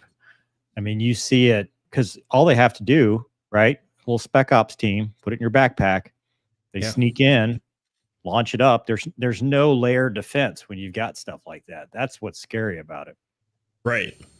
well, I mean, they've been, you know, at least in the Navy, it seems like the layered defense is okay. Hornets, shoot them down. If that doesn't work, Sea Sparrow maybe, and then we just found out phalanx, right? Thankfully, yeah, it's scary, man. But you don't have that layered defense on the ground. That's the problem, right? Because there's so many. You're not gonna you're not gonna see it with a Patriot. You know, what are you gonna shoot it down with a Patriot missile? You know, this thing you bought at Radio Shack. It's not gonna happen. It's got stuff to hide behind, right? It's got trees, it's got hills, and all that stuff. So it's gonna get close to infrastructure and personnel, and then it's too late. You got to do with a rifle. Who's got to make a quick choice. And I got news for you. Joe is not going to decide to just open up on a drone that he sees that he does not recognize. He's not going to do it. Yeah, because I mean, he's going to be afraid to shoot down. I mean, it's coming out of my paycheck. I don't want to shoot down our own drone. It's like it's like what at Pearl Harbor. No, these is a returning flight of B-17s. We're good. Go to bed. Yeah. Well, and we've talked about this on previous episodes about lasers, like tech that they can put that, they're trying to shrink, that they can put on vehicles that has instant engagement. As long as the radar is somewhat good, you've got instant engagement, because that's what you need. Projectiles are slow, relatively speaking. You can dodge a projectile. Laser energy is instant, pretty much instant. So that and electromagnetic stuff, I think, are the ways you defeat it. But you have to, like you said, identify, and identify is tough. I mean, you might just go into we do that now. I mean, I don't know if you have drones in real life, but we got drone ID. You can have your drones transmitting to yourself to know that it's friend or foe, and then everything else is just hostile. Right. And that's why I think like in concepts of larger drones where it's a larger air defense sort of situation, or even with ships where, hey, there's nothing else out here. But I just think about it in the context of an assembly area of some infantry dudes, and then a little drone pops up over the hill, and it could be anybody. And are we really going to empower our dudes to shoot first and ask questions later? We don't really do that here. Like, that's not really the American way to shoot first. So I think, that's why I say that scares me more than just about anything, because I think it's going to cause a lot of problems over time. Don't they have the birds that are trained to go get drones at some airports? Like Falcons or something? I think I weren't they have heard trained? that. Yeah. Yeah. But now you blow up your bird. You know, Right. you got a Where are you gonna get more suicide birds? drone. You're going to blow up your bird. You don't want to do that. We need net guns. I think that's the solution. Net guns. Yeah. Yeah. Give Gonky and I 15 million and we'll come up with a plan. We're good at ideas. Not so much Great at execution. ideas. Yeah. JP says, evening, guys. Great show last week. Thanks. What about this week? Sucks, right? Not so much this one, but Yeah, this one is Yeah. was awesome. You guys were doing tonight. so well until this tonight. Tonight. I'll take that on. Janitor is back posing the hard questions, so to speak. Mover Margot Robbie as your Rio or the extra gas? What am I doing? What's the mission? What's the mission? Like, is she waiting for me at home? It's a different story than if if the only contact is to fly, then it's just an incentive ride. Listen to that chaff in the court. I love it. Yeah, dude. but you Good could job. leverage that. You could leverage that. Not me, dude. not I me, have no. to grow on you. He'd I LOR that. have to wear down the defenses. I don't do first impressions well. No. Look, dude. I have this many subscribers because it's been like 6 years. It's not because there was no instant fame. It took a while to wear people down enough that they are like, okay, I'm going to watch this. Yeah, I'm not Gonky. No, come on, man. I don't get the 4,000 thread count cheats and extra Marriott points. I don't even get a room. he's I not think going to let it- that go. No, he's No. not, man. I'm not. You know what? But Not I'm this okay week. with Casmo. I'm okay with that. Yeah, he's You okay gotta with be. it. Yeah. His personal masseuse massaged all the stress out of him over UTA weekend. Hot rocks. Hot rocks. Man, drill sounds tough Oh, Well, for some of us, it was a hardship. yeah. That's for some of us. Clitoris says, That's all that matters. what's your jet choice for a Super Bowl flyover? Thunderbirds, of course. no, dude. Jet choice, not okay. I guess That's the F-16. It is the Viper. And they do the flyover over the closed stadium. Yeah, This if I is could a pick strange way of any, answering that. and if I could fly any jet over flyover, it'd be the Valkyrie. Dude, that thing is also mythical because I've got that. No, that's not the Valkyrie. I'm thinking of the Vulcan. Never mind. Different Oh, the airplane. Valkyrie, man. I'm thinking of the Vulcan. The mounted- Vulcan is the Vulcan. Doug, is that what I'm thinking of? The The Vulcan wing? Bomber. Vulcan is Bomber a looks like a wing. giant delta. Yeah. the egg sandwich guy. Remember the egg sandwich that yeah, Shoes talked yes. about? Dude, I still get comments on that video, and it's amazing how people will extrapolate capabilities, right? So let's be honest. Bomber, not a whole lot of situational awareness, just in general. That's just, I mean, they're not made to have that, especially not in the 60s and 70s, especially the 60s. Yeah. So what happened with that aircraft is our friends, the Brits, simulated nuking America twice and made it in undetected. And therefore, now our friends, the Brits, comment on that video because Shoes, the Hornet or the Tomcat pilot, did an intercept. He ran an intercept, like a beam, a stern conversion on a Vulcan. And he rolls up and he tells the story as the guy had no idea he was there until they look through the little portal and they're like, oh God. And he tells them what frequency to go to, and he's like, oh, I was eating my egg sandwich. And so British. yeah, he's like, I'll put down my egg sandwich. And that's the joke, right? Shoes, it's a fighter pilot story. But joke, yeah. in the comments, they're like, well, he knew you were there. He had you on radar the whole time. And I had to Google this. I had to go to Wikipedia. I'm like, what air-to-air radar does this thing have? It does not have an air-to-air radar. There was no sensor for it to know that they were there unless they saw it. But there's no global situational awareness just because you did one thing cool twice. Like, our failure does not mean you're awesome. It just means we suck. It happens all the time. Yeah.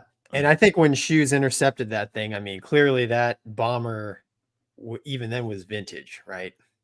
I mean, 70s, yeah.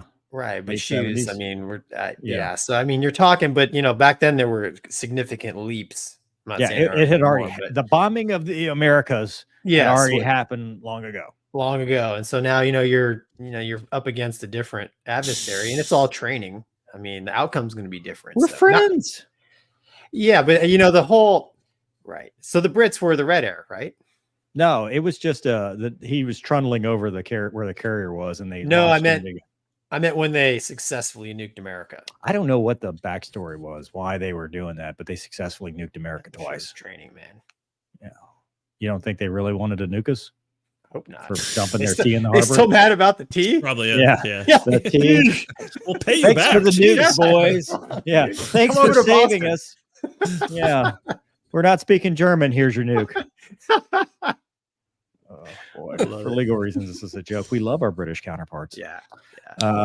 Samad UAV has an 18-kilogram warhead laced with ball bearings. Dude, why are we talking? Because it's a podcast. No, let's just put the articles up and get the facts from the crowd. Yeah. Oh. Well, they help us to look smart. We Tell us shouldn't. more. What we shouldn't do is put them on screen. We That's should true. just read it as if it's our own As if words. we do it. Yeah. RR pilot. Thanks, man. Thank you. Says, what do you guys think about flying off the old school carriers? My father served about the USS Wasp, CVS 18. Gonky, this is your wheelhouse. Oh man, the smaller the carrier and the older the jets, the bigger the cojones. I don't know a lot about flying off of older carriers because I didn't. I was a nuke baby, but my skippers had, and there's two things that all of them told me. The cat shots were way more violent, which boggles my mind because I think the regular steam powered ones are pretty crazy. And the other one was we didn't have endless hot water and air conditioning with the nuke reactor. Yeah. You got all kinds of hot water and you got all kinds of electrical power. So that was it. Yeah. They said on the old ships where they were burning things to make it go. Steam. Yeah. Is that why Top Gun, they sweat? They're sweating all the time. Yeah. Right. So sorry. That's all I know. Okay. Well, that's all we need. Gonky, Hmm. Ukraine to Australia. Hmm. No thanks on the Hornet. Thank you for your offering. Yeah. Doug, We I'm don't just, We don't want your flying trash. yeah. So this is kind of a review from last year regarding Australia's, help with Ukraine. And there's a piece in here about them offering, what was it, Doug, 41 Hornets, I think. Yeah, it says 41. 40 retired F-18 Hornets to donating them to Ukraine. And the Ukraine officials were like, hey, we don't want your flying trash. So, I thought we'd talk about this because Mover talked about them getting the F-16, and we've kind of talked about the logistical problems and stuff. I brought this up as kind of there's two thoughts in my mind when I read through this article. And at the end of the article, they talk about some tanks and stuff too. The Australians trying to help the Ukraine military out. But one of them was, and it mentions it briefly in the top of the article as the fate of the airplanes was kind of already sealed. So these airplanes, I don't think they knew it at the time, but the center barrels would need work, and it's quite expensive. But that doesn't mean the airplanes, in my mind, in a conflict where I think it's pretty dire straits with the Ukraine. You got a country offering to give you 40 tactical jets, so you can still fly them and use them. I don't think I would turn that down if they were being offered to me as a donation, which I think of a donation as no cost. Here's the airplanes. Second thing that went through my mind was, I wonder if something there was lost in translation with regard to the Ukrainian officials saying, we don't want these airplanes because for us to utilize them fully, it's going to require an extensive, expensive, time-consuming center barrel replacement. Thanks, but no thanks. But the article, I looked at several different articles, and it was literally, I think they took the direct translation. So I'm not sure either way. As a Ukrainian general, I think I would probably take whatever I could get, given the situation. But I flew some old Hornets that were timed out, and the limitation that they gave us were 4Gs only. Right. So what that meant to us is they weren't tactical because we couldn't even do a G warm up to make them tactical. Now I'll tell you, the airplane could pull 8 Gs in my mind all day long. But Casmo kind of talked about life cycles of parts on flying machines, right?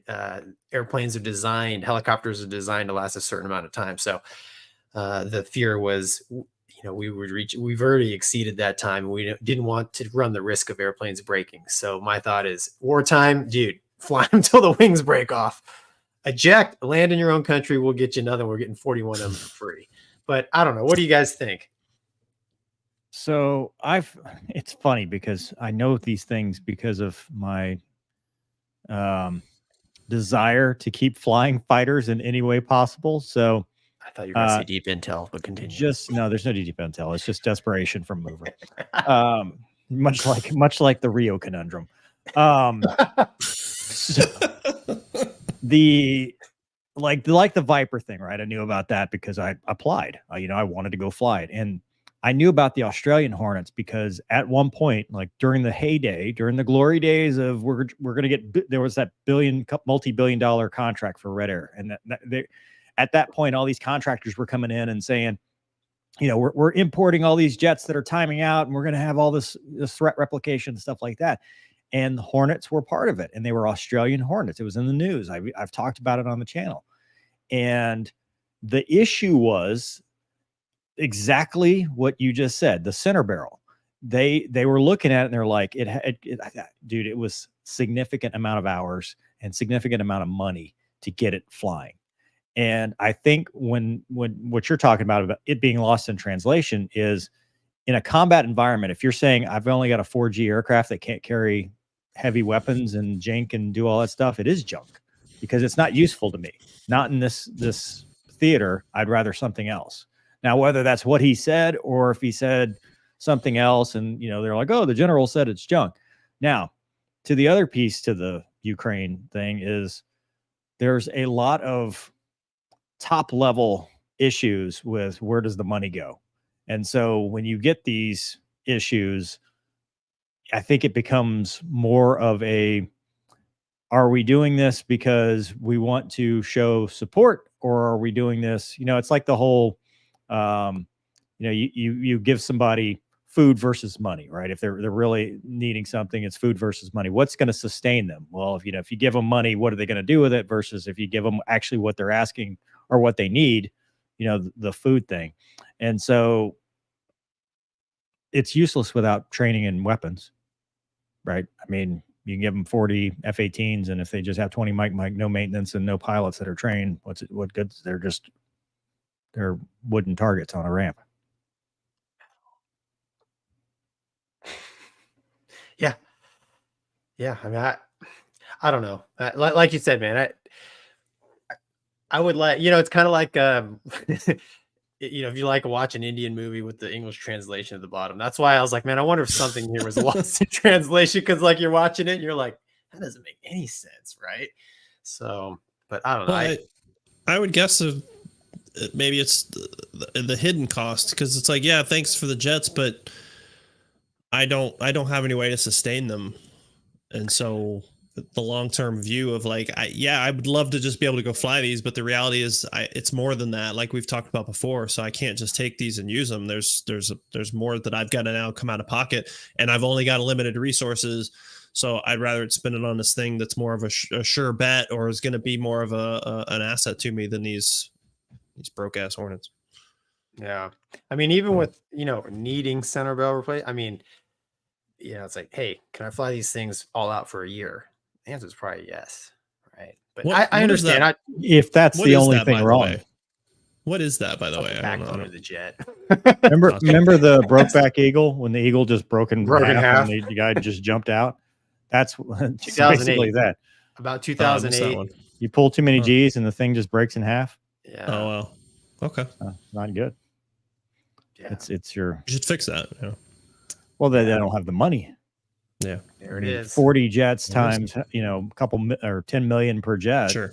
And it's probably not fast. I imagine it's not a fast process. So no, thousands of man hours. And then again, I go back to it's such a gray area in the Ukraine conflict because you've got the troops on the ground, the civilians, and then you've got the upper levels where you're like, I don't trust this, and in between there's these two forces fighting, right? Because was this general one of the people? I mean, was this general somebody that, I don't want Hornets, I'd rather the money? Or was this general like genuinely, hey, this is not good for what we're doing?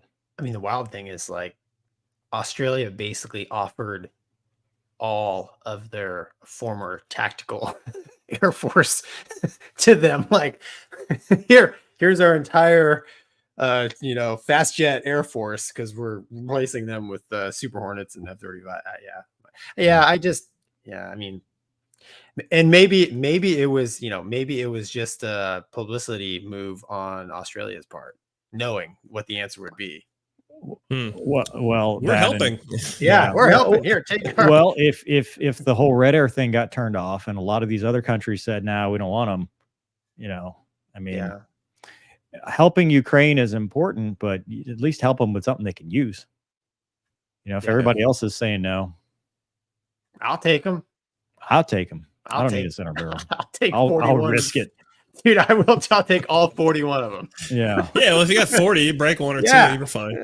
I got parts for days.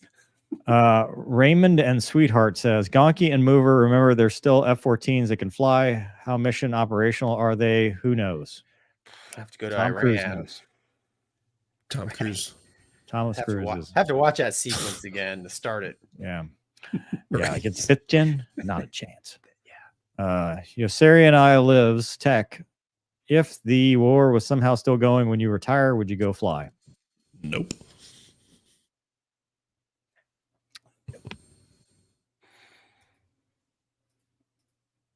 Tom P says, question for Casmo. Ukraine is asking for 64 AH-64 Delta Echoes now. If it was your call, would you give it to them, or is it too risky to give them that? I mean, it's such a political question that I'm not smart enough to understand the nuance of the politics behind all this stuff.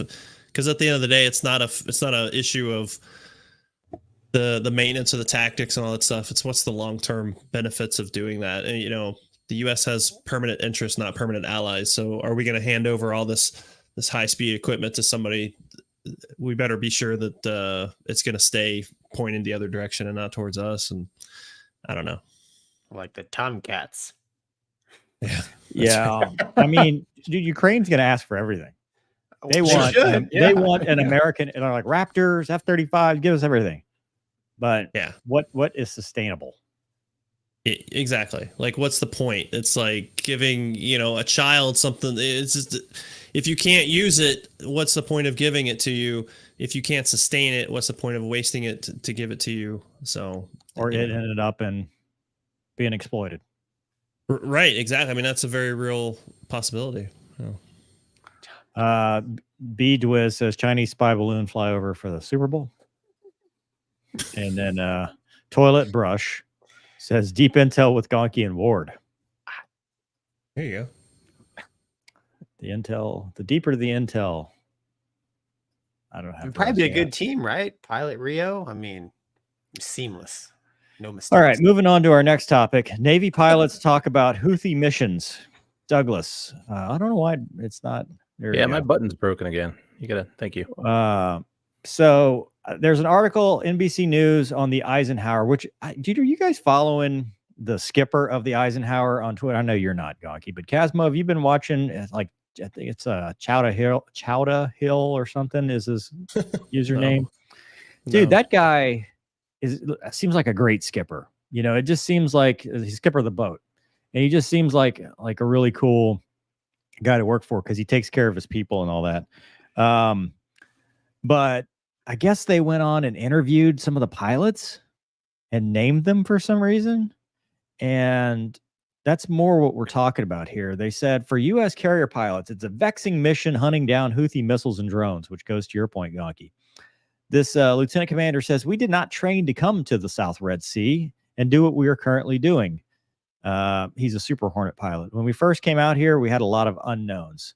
So his call sign is sunshine. He struck an optimistic tone about locating and destroying the hidden weapons in the Houthi-controlled Yemen country, famed for its rough mountainous terrain. Sounds very familiar to places we've already been. We were able to adapt and flex to the mission set as we were tasked. Who is the squadron training officer? So that means he's wearing a patch, right, Gonky? And that to me is probably the coolest thing we've seen out here. On Saturday night, more than 24 Super Hornets and support aircraft flew off the Eisenhower to take part in a joint U.S.-UK mission, not to bomb the U.S. or nuke the U.S. with Vulcans, to target Iranian-supplied ballistic missiles and drones that Houthi forces have used to strike 30 cargo ships in the Red Sea since November 19th. They also fired Tomahawk missiles. NBC News is the only organization embedded with the naval forces. So that's, I guess, how they're getting the story. So they struck 36 targets in 13 locations, but there's still more. And they said, we're constantly planning. We plan for all sorts of contingencies. We are constantly looking at ways that we can provide options to our civilian leadership to degrade the Houthi capability. And he said, I would call last night's mission a success. We destroyed all of their targets. On one level, the mission and other pilots, it's not new. For more than 2 decades, we've been doing the whole thing in Iraq and Afghanistan. But scroll down, Doug. They start talking about trying to intercept. Yeah, so they have other tasks, and this is the big one. It's what, to your point, Gonky, to defend the Navy flotilla. Do you call it a flotilla? No, that sounds like from Mass Effect. No, boats. Yeah, in the Red Sea from incoming Houthi anti-ship missiles or drones coming to the aid of commercial vessels under threat and fly over the area to demonstrate that the Red Sea is safe for civilian navigation. We will be airborne, and then if tasked, we will shift our position to protect ships that are distressed if called upon. Our presence is the important thing that reinforces that it's safe to operate in the Red Sea. 1 to 6 hour mission, he said. Planning begins about 12 hours prior. Flown in recent days with the first combat experience for some of the JOs or junior officers, but the pilots and aircrew say they believe they're carrying out their mission successfully. Scroll down, Doug. See if there's what was the other. Then they start talking to the helicopter guys that not only take off before, but they land last, and they're carrying Hellfire missiles and guns and rockets, and they're obviously the ones that shot the pirates before. So he says, nope, there's no fear, but we're ready to provide rescue regardless of location of the adversary. They're ready to take part in combat operations. There's just anxiety associated with the nervous energy to make sure you don't let the team down. Thanks, Doug. We'll go ahead and finish that. So I picked this article because I wanted to talk to you, Gonky. Is it really a lot of stuff they haven't trained for, or is it just the same old thing, different day? Well, I mean, honestly, how many times have you run an intercept on something going, I don't know, 80 knots? Right? I never, we trained to intercept aerial targets that were generally airplanes, like certain types of airplanes, usually, a striker flying a striker profile, a fighter flying a fighter profile, that kind of stuff. The whole drone thing, it's new, and I don't know if there's tactics. I don't know if there's specific training they're getting regarding, running intercepts against drones. The Super Hornet's more than capable of doing it. But the details of it, I don't know. And it wouldn't surprise me if they didn't have, the exact training to do the job that they're doing. But I mean, man, an aerial target's an aerial target, right? So, and it really depends on, are there orders, to intercept an ID first, or is it, hey, this is hostile, right? Because if it's hostile and you've correlated, right, and the Swiss cheese is all lined up, you can shoot them at range, no big deal. But if you can you imagine like intercepting and IDing a drone cruising at, I don't know how high off the water, just going really slow? It'd be hard, right? I mean, it would be hard in the sense of seeing it with your eyeballs because you're probably moving pretty quick. But if you did see it, it's like, well, it has to be a drone. Because it's tiny.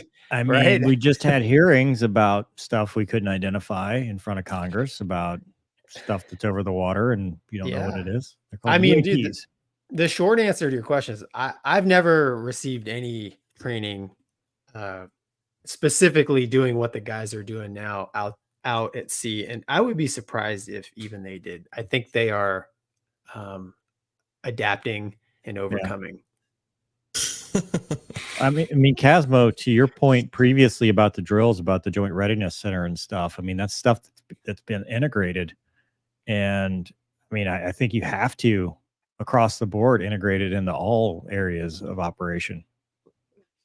Yeah, I mean, but things like that takes time, and it's also a culture thing. I think, you know, like guys grow up, this is the threat, you know, and that's kind of like where you're hard locked on, like, I'm worried about this threat. Yeah, but that's not the threat anymore. Yeah, but you know, and guys get kind of hung up on that. So I think over time, yes, but I mean, I remember talking to, gosh, I think he was an F-15 guy years and years and years ago. And I was asking him about, like, well, how hard is it to find helicopters for you guys? And he was like, well, it's really easy to find you. It's hard to identify you and hard to engage you and stuff. And he was talking about, like, this was after, 9/11. He's like, that was one of the most challenging things for us, is trying to run intercepts on like Cessnas and things like that.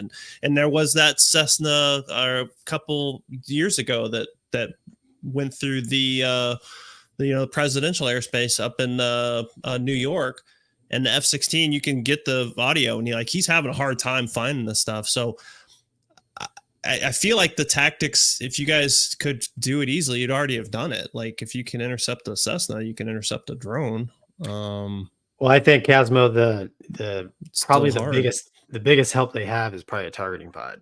You know, I mean, sure. So I mean, it's a testament to the radar and the targeting pod that they've shot down as many as they have.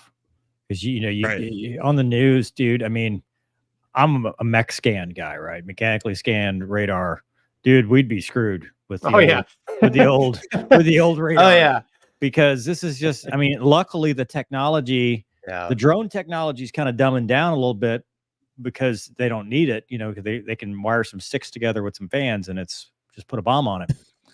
But because I've seen those pictures too.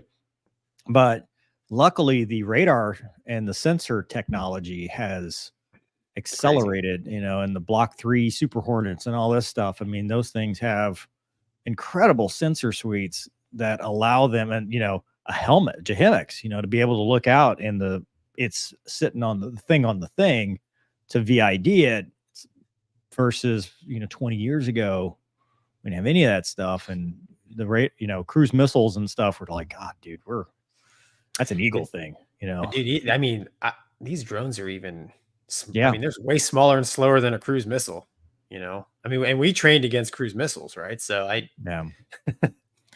but it's a testament to, I mean, this training officer to be able to go to his squadron, and they, that it kind of disproves the whole Top Gun Maverick thing, because they didn't go find the 10 weapons officers and the oldest guy in the Navy. They just said, hey, on the Enterprise, who do we have? Oh, we have a training officer. Yeah, let's let him do this. Can we just figure this out ourselves? Yeah, cool. Yeah. Well, I mean, I mean, I'm sure there's like, hey, Tipper, here's this thing just launched. Right? There's a whole. It's not just the fighter pilots out there making it happen. So you're saying they got the oldest fighter pilot to come out and see if he could help? Not you. I'm younger than you, Gonky, so this is your day tops. Yeah. It's garbage. It's garbage. Get it out of here. Yeah, exactly. Sir, we just printed that for you. Screw your limitations. Exactly. That's all I do. Screw your ops limits. Well, he did overspeed and over-G the jet, so there's that. RR Pilot says, for Casmo and Mover, kind of same question. My father did hydraulics, HS-11 on the Wasp, on the Sikorsky H-34 and SH-3s. Ever want to fly an old school helicopter or fly with people who did? Somebody was talking about the commemorative Air Force here locally about a Hiller, and I was like, I'll go fly it. Helicopter's a helicopter. It's fun. I'll fly anything once. Yeah. Except Yeah. the V-22, right? Except, well, yeah. He said he would fly it one time. Oh, I sorry. said I would fly it. Yeah, you might have to start it for me, but I'll figure it out from there. Yeah. You say auto start in DCS, you won't do the whole thing. Right. Yeah, I got it through the steps. Yeah. MJ says, great show, Thanks. guys. Our Australian F-18s are pretty trash. Too big a logistical refit exercise to manage for a military not set up for it. And yes, probably just a political thing, but hey, they can also have all our Taipans. It worked out so well. What is that? MJ. And tanks, I think. Helicopters. Or helicopter, yeah. Thanks, MJ. I'll say the Aussies were, man, what a blast to fly with those guys. I loved it. That's where Margot Robbie's from. I loved it. Roberto says, movers' favorite words, Mayday, Mayday, Mayday. Hey, what do you think of the old Sky Raiders? I like your show. Thank you. Thanks, Roberto. I'd fly it. I think it's awesome. Oh, yeah. 100%. Badass. Yeah. The original FAC A's. Yeah. Um, Kids still use it today, man. yeah. Yeah. We'll put some glass cockpits in them. Casmo, where are all the spots on a 747? Are they as easy to find as Vortex ring state? Do you socks and sandals help? What inside joke is this? So yeah. So Uh-oh. thanks, John Uh-oh. Moore. When I was going through simulator training for the 7-3, I'm down in Miami, and I got this old retired United captain. He's our sim instructor. And so we come out of the sim, we're taking a break. It was me and another guy and this dude. And we, there's like a lull in the conversation, and he looks up at the wall, and there's like this wire diagram poster of a 747. And he says, the old 7-4. So many places the 4-letter word in that thing.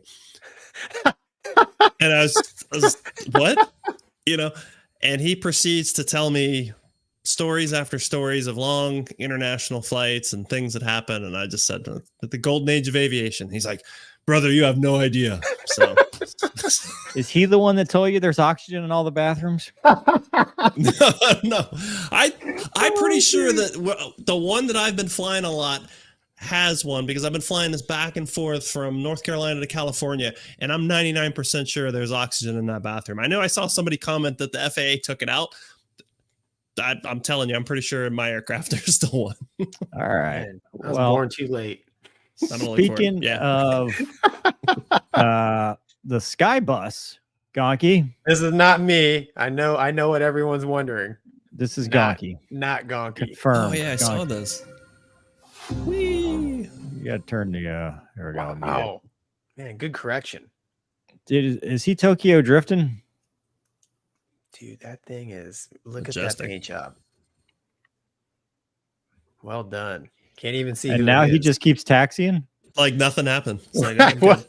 good. Well, I mean, would you? I mean, well, here's the thing, dude. They were on water, right? So they Yeah, they're they were hydroplaning. never off road. They were on a plane of water. It's the miracle of the Hudsonish. Dude, that jet's still fine. Can Look you at it. imagine? Can you imagine What rolling up company to is the that? gate? Like all the cameras would be out. Like when you're rolling up to the gate, it's like, can I lower the seat anymore in this thing? Well, this is a foreign land, right, Doug? Wasn't This this? is foreign land. I don't know. Hang on, I'll check. This is Some like, other country. yeah, this is. I can fix him. Who? Hey, man, at fix him? least that- scroll up. Scroll up. Scroll up. At Scroll least up. that jet has all of its doors closed. Where is that? Landing in Donkey? Vilnius Vilnius. Where is that? I don't know. to Google. That's wild though. That footage is wild. Probably gonna need a brake change at least. I would Lithuania. Yeah, It's the capital of Lithuania. Lithuania. This probably happens all the time. He's probably in there smoking after it. It's like, Probably What- spoken during. Casmo, one of those spots in the A320. He probably wasn't paying attention. yeah.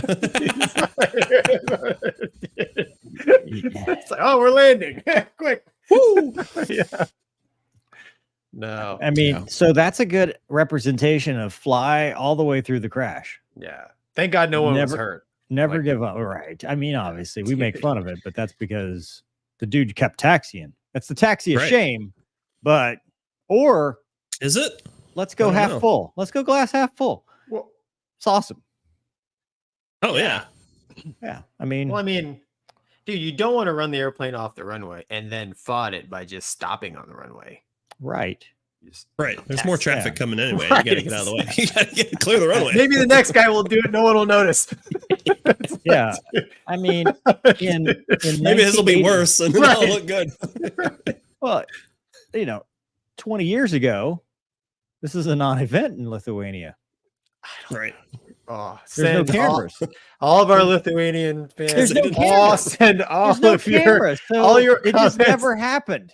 This It is did your not clip, happen. sir. No, this is going on Gonky's channel. Oh, 'Cause dude. Gonky is all about the international audience. He's our Airbus expert. Gonky, Oh, what do you do in this situation as the FO? what do you call it? Union. You call File an Yeah. ASAP. a race Yeah. union ASAP. Done. Don't erase. That's a joke. For legal reasons, this is a joke. Gonky would never erase anything. No. I don't even know where that button is. Let's be honest. Yeah. So- All right. The We man have doesn't even know if it's north up or track up or whatever we were talking about before. All right? True True or versus Mag. Mag. True versus magnetic. Well, This guy maybe that's doesn't- what happened. He was in Mag versus Oh, True. dude, no And chance. that's like a little off on the runway. Right. He's like, no, this is not runway 32. It's 33. I'm aligned with God the nobody- runway. Thank God nobody was hurt.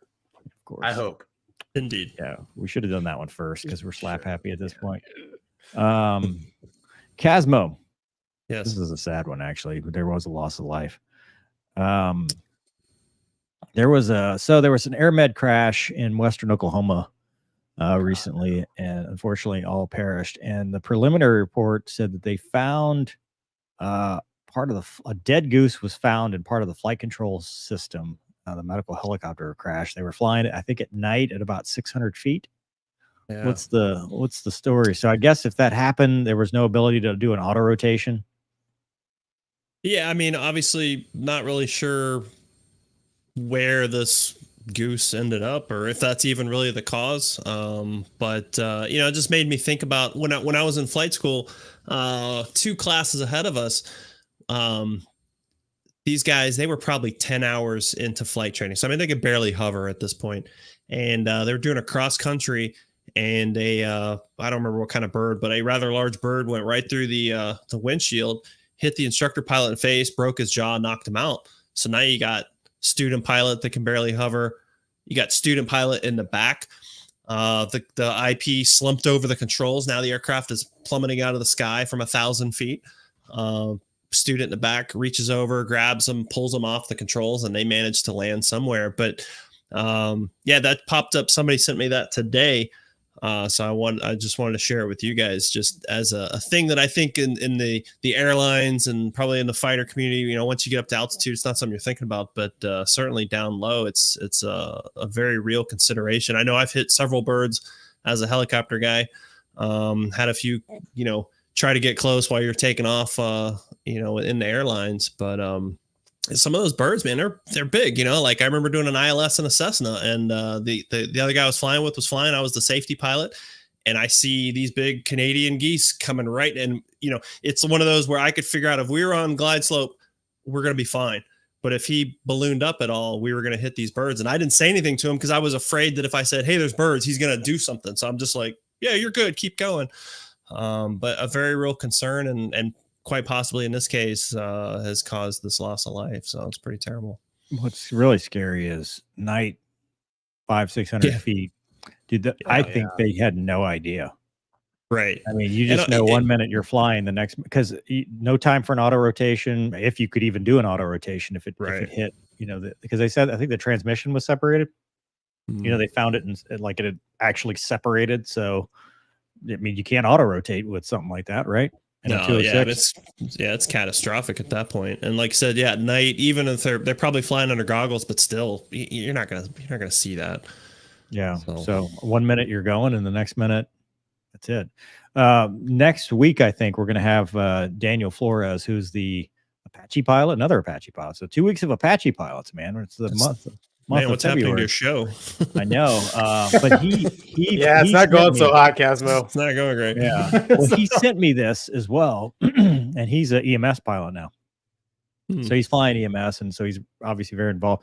He had an interesting career because he flew the Apache and the Guard, and also flew the CBP, so customs. So he flew for Okay. those guys as well. But just a very tragic thing, and obviously we feel for the families, and we're not going to speculate other than what the NTSB has just said. But I just, as a pilot, those are the ones that scare me because if I go out, I'd like to at least know that I was like flying all the way through the crash. But dude, something catastrophic like that, where 1 minute you're flying, the next minute that's it. That's what scares me. That's the kind of stuff that would keep me up at night because it's so random, like a bird. It's just there's no guessing that, Yeah, just crazy. Even airplanes and the civilian school I went to, man. These student instructor flying at night in a twin engine Seminole, which is a T-tail, goose hit the tail, and it knocked the linkage out of the tail, and they didn't make it. You imagine just flying along, and all of a sudden, you can't control it. It's crazy. Yeah. All right. Very sad. Moving on. We're not going to cover that one this week. We'll talk about it next week when we let that picture. Tomcats, Gonky. So Casmo, dude, Gonky and I went out we're gluttons for punishment. When next I see you cracking your neck because you're probably remembering it.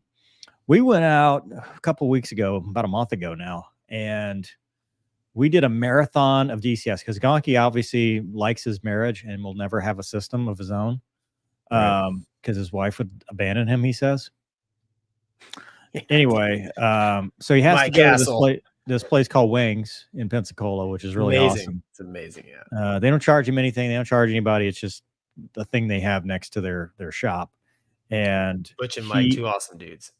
We went out and we spent 5 or 6 hours. I think it was about almost 6 hours in the game. Straight BFM.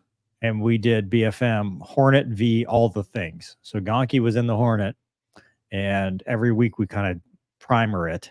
Last week it was pretty cool, which Gonky pissed off the DCS community because he compared it to real life, but didn't do it right. Yeah, I never say the right word. You got to use the paddle switch. That's what I know. That's what DCS has taught me, right? It's dude. Hey, Gonky, you can tell me this. Raymond taught me this the other day. Did you know the DCS people use? They go spin override. I'm not kidding, dude. Why? Because I think in the ones we flew, that wouldn't do anything, right? In the 23X or whatever, it won't do that. Man, remember it was safety wired shut. Yeah, I don't think you could do that. But apparently the exploit Raymond taught me, and I tried it, and it gives you more alpha and rudder authority, but you'll depart the jet, is to go spin override switch up, and the jet will like do some real crazy slow speed stuff. So I'm digging like way back. So when I very first started flying the Hornet, there was 2 different procedures. Departure was one, like spin was another, because there was like a falling leaf mode. It was different. And I remember one of the steps was the flipping the switch. And it's been so long, dude, but it does something funky with the flaps. So yeah, I mean, any airplane, if you're going in the servers, like if you go fight all the people they want you to fight, they're probably paddling and using the spin override switch. Okay. Stuff you'd never do. Have you ever done that in any? I still have my wings, sir. I did not die, sir. Anyway, but my point is, so we did a whole bunch of sets, and we went all the way down to like P-51 versus Hornet and F-86 and stuff. So this week, the one we're doing we're releasing on Friday was Tomcat versus the Hornet. And I had some issues with my VR headset, and I wasn't hearing I wasn't hearing Jester. When I went and started editing, he's talking the whole time, and I'm like, oh, I thought just the Russian version, there's no Jester. So you're gonna get to hear him complaining the whole time. Yeah, because there's like an audio setting for in cockpit or something. Yeah, something I had it all messed up. Anyway, that's it. You want anything else? You guys did 5 hours in VR? It was awful. I'm still hurting. Well, people were like, "Why'd you only do one set in the MiG-29?" Because my head was last. My head was about to detach from my body. Yeah. Like I was like, literally, mover, no more. Like, yeah, we were at the end. I'm bingo, out of here. The things we do for our people. I know, man. I feel like I'm gonna have to enact my jump seat privileges and come down there and yes. and dogfight with you. Oh, Well, yeah. you could just join us on the server. Yeah, I could do that too, but be I'm cool. I'm terrible Person. Casmo, so you just beat up on me. I'm a helicopter pilot, so I don't know what I'm doing. Dude, Gonky should have been a helicopter I pilot. turned. I covered that earlier Yeah, in the exactly. beginning of the thing. this is why nobody believes me that I actually flew the Hornet. They're like, oh, He doesn't even know mag or it's just true. I mean, Wait, this Steve, guy. what gets me, speaking of they say Gonky's not a real fighter pilot. I love reading and Casmo, dude, you know this. I love reading the comments that are assessing our BFM based on the videos that we're publishing. Like we're not drawing lines. Like, and I told one guy this because he got so adamant in the comments. I'm like, dude, you should be in weapons school because you can do things that a patch wearer cannot. Because you can look at the first person view and determine all of my BFM errors, but you don't know any of the data and you don't know the relationships. Like Sure. You are better than I am. Yeah. Yeah, it's without complete context of all the other stuff that's involved in doing any of that type of stuff. So yeah, it's very instrument, and that's what I've noticed is when you see the comments, they're very instrument. They're like, "Well, you flew too slow." I'm like, "Well, I maneuvered in relation to Gonky." Well, you didn't. It's like, well, why didn't you keep your speed up? Well, because we were in that fight. We got to that point, and you don't just arbitrarily do numbers because you just watch the comparison video I did. I mean, it's different. Yeah. yeah. I mean, it's different. It's the same fight, one circle, and it's different. Like, just look at the way the airplanes. I mean, I don't know. The thing that gets me is you can literally show them, and you still get hate. And we're not looking for hate. I'm actually trying to answer the questions that we get asked all the time. And some people like it, some don't, which I'm okay with it. I'm trying. Mover and I and Casmo, we're just trying to answer the questions, right? So. I don't know. I don't anymore. It's like Sisyphus pushing the rock up the hill. You just can't do it. Casmo's like, suck it. Just deal with it. Yeah. It doesn't work that way. Deal with it. Dude. All right, moving on. Uh-oh. There we go. We're back. Good segue. I hit the mute button somehow.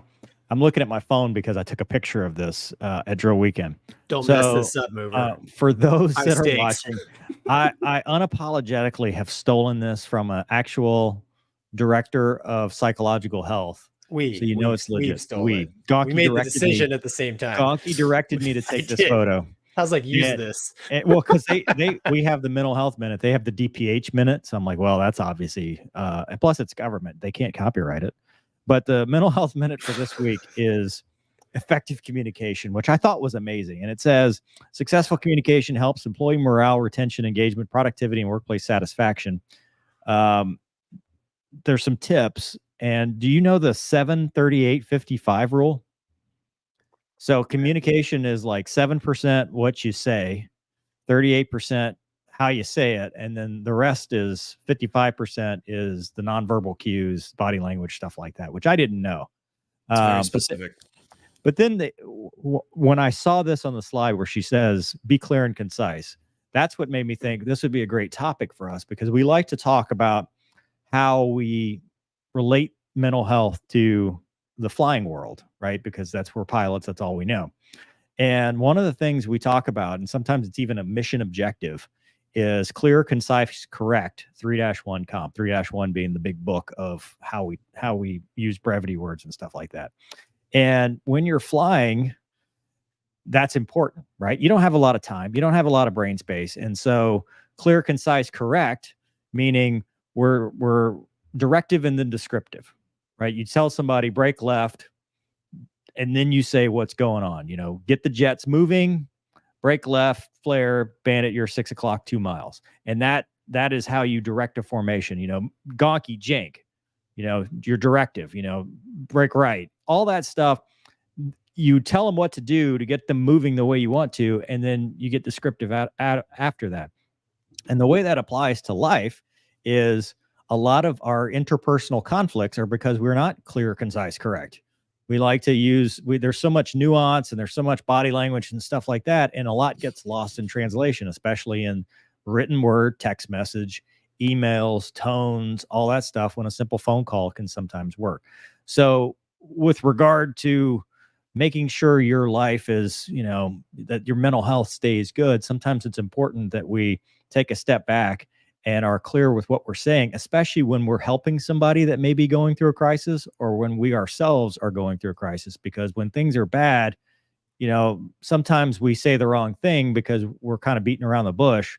But if you just directively say, here's what's going on, here's how you fix it, then it can get better. So I'll say that, and then I'll add my weekly pitch that if you're going through something, communication is important. Tell somebody, speak up, raise your hand and say, hey, this is going on and I need help, because that's the first way. And if you're seeing somebody go through it, that's when that whole directive and then descriptive comes in, like, hey, let's talk, go talk to somebody. And then we say, go talk to somebody, because if you hold this and you harbor this and you keep this inside, it is going to bubble over and become something much worse. So there's outlets, like, I think it's awesome that we have a director of psychological health at our wing. And I always encourage people to go talk to it. It's non-medical counseling. It's not something that, as long as you're not a threat to yourself or others, typically it doesn't go on any kind of record, which is good because it's just talking, it's chatting. There's military family counseling in a lot of squadrons. Military One Source is a good outlet. Then you've got 988 if you're thinking about hurting yourself, or 911. Call somebody. I can't tell you as a law enforcement officer how many times I've been on calls, and it's better to go and be able to intervene and stop something than it is to see the outcome, because it's horrible for not only the person that does it, but their survivors and everybody else. And I always say, and I'll keep saying it, don't take a permanent solution to a temporary problem. So, what do you guys got? Yeah. In the airplane, clear, concise comm is so important. I used to be the type where I didn't, when I was a younger guy in the Hornet going through all my quals, it was very important, clear, concise comm on the correct radio. And I can't tell you how many times I had hours of debrief because I said it on the wrong radio and the wrong whatever. And I got to a point where I didn't think it was as important as it was until I went and experienced ground-based control. So I was part of an exercise with MiG-29s, and that comm experience was a lot different, and it caused a lot of chaos and confusion. And I mean, this is like 10 years into me flying fast jets when I finally was like, okay, you know what? I've been wrong. A little trucker comm's okay. All trucker comm, no, doesn't work, right? Because so many things get lost, and it is SA crushing. Now that's airplanes, tactical airplane flying, right? Even in airliners, communication is so important. That's how we build a picture in our head for safety. The Singapore crash, and I'm sorry, in Japan, the A350 landing on the Dash 8. Clearly, the Dash 8 crew, there was miscommunication there. What were they doing on the runway, right?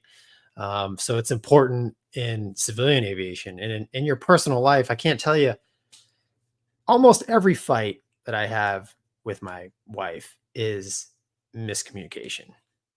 Mainly it's me doing the miscommunicating because I'm a horrible communicator. I just think that she can read my mind sometimes, right? And she can't.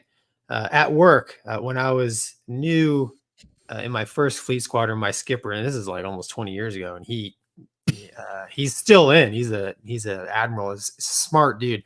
He told me, he said, listen, man, if you need to get something done or you need to figure out a problem, get your butt out of the seat, go down, find the person and talk to them face to face. Don't send them an email. They don't know, every time you send an email or text, you can't see if the person's laughing, crying, smiling, frowning. Is he angry? There's so much that's lost with just typed words. And, how can that can tremendously affect your mental health. You might think someone's super mad at you and it might drive you nuts all day when actually they're just having a good time, right? They're playing a joke or something. So communication is very important. We're beings that, that's how we interact, right? This podcast, we're communicating, right? So it's very important. And, like Mover said, if you're thinking about hurting yourself, get help, communicate, talk to somebody. People care. A lot of times it may seem like maybe people don't care because you haven't communicated it and you're holding it inside. So, whether it's, your friends, church, counselor, if you reach out for help, someone's going to help you. Yeah, I mean, there's not much I can add to what you guys have already said, except I will just say and reiterate, because it was important for me as well, is 100% you have to talk to someone, and being clear and concise about your problems is important. And sometimes that's hard to do with people that because you're afraid of judgment, or you're afraid to let people see a different side of you. And I will tell you, as someone who did see a counselor, for maybe a year at one point in my life, like, I was amazed at the stuff that I talked about on day one, like the very first time. And it's because you're just talking to someone who's not really there to judge you. And so I would say, if you're struggling with anything, don't be afraid to talk to somebody, and don't worry about your career. Like, that's a big thing for us pilots is, you're worried about getting grounded and all this stuff. Like, there's ways around that. And yeah, sometimes they're painful and sometimes they don't seem fair, but it's better than you suffering in silence and then deciding one day to make a bad choice, or just affecting your life. It doesn't always have to end in suicide. It could just end in, like, you've ruined relationships with people that you care about, and people that wouldn't judge you if you talk to them. So yeah. No, that's great. Yep. Douglas. I got smart. I did some background reading while you guys were talking. Cheater. Is this about toilets in the B1? Cheater. No. This is just so I could sound smart on a psych topic for once. Our psychological expert. Yes. Right. So, Mover, you framed that in a way that turned out to be really important. One of the things that I caught when I was reading is that the nonverbal, people tend to overestimate the importance of nonverbals and like posture cues and stuff. What's important to note there is those things become important when the spoken message is ambiguous. And so the way to solve that is don't have an ambiguous spoken message. Speak clearly, use simple words, and convey your message. And that's something I've struggled with over the years. I really like to put together big complex sentences with lots of 7-syllable words, but it doesn't get the point across as well as saying yes, no, do that. Then people don't have to guess. And because, as Gonky pointed out, nobody can read anybody's mind. And if you think you can, you're probably doing it wrong. And, I'm fortunate in that I have a little bit of a diverse background because of the law enforcement thing. And even my current military job, I get a lot of people coming to me for help for different things. And it's tough to help somebody when they're, like you said, Doug, when they're kind of all over the place. Because it's always emotional. When you are going to somebody for help, it's an emotional time because, you feel like you've been wronged. You feel like things have happened. But the problem is when you're going to somebody for help, they have to be able to frame it and understand it in a way that makes sense so that they can then relay it to somebody else that might be able to help you.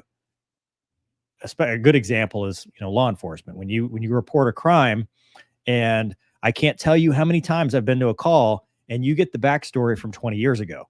You get the whole, then they stole my car, and then they told me that, they didn't love me anymore. And then it's like, well, wait a minute. Much like a marriage, correct, Gonky? We were called here because of some kind of battery. You know what I'm saying? So it's important for yourself, I think, to sit down and kind of frame your own mindset and then be able to communicate it to others. And I think that would help. That helps you narrow down and whittle down what the actual problem is for yourself before, when you go to somebody else and you're like, hey, I need help because this is going on and this is what I would like help with.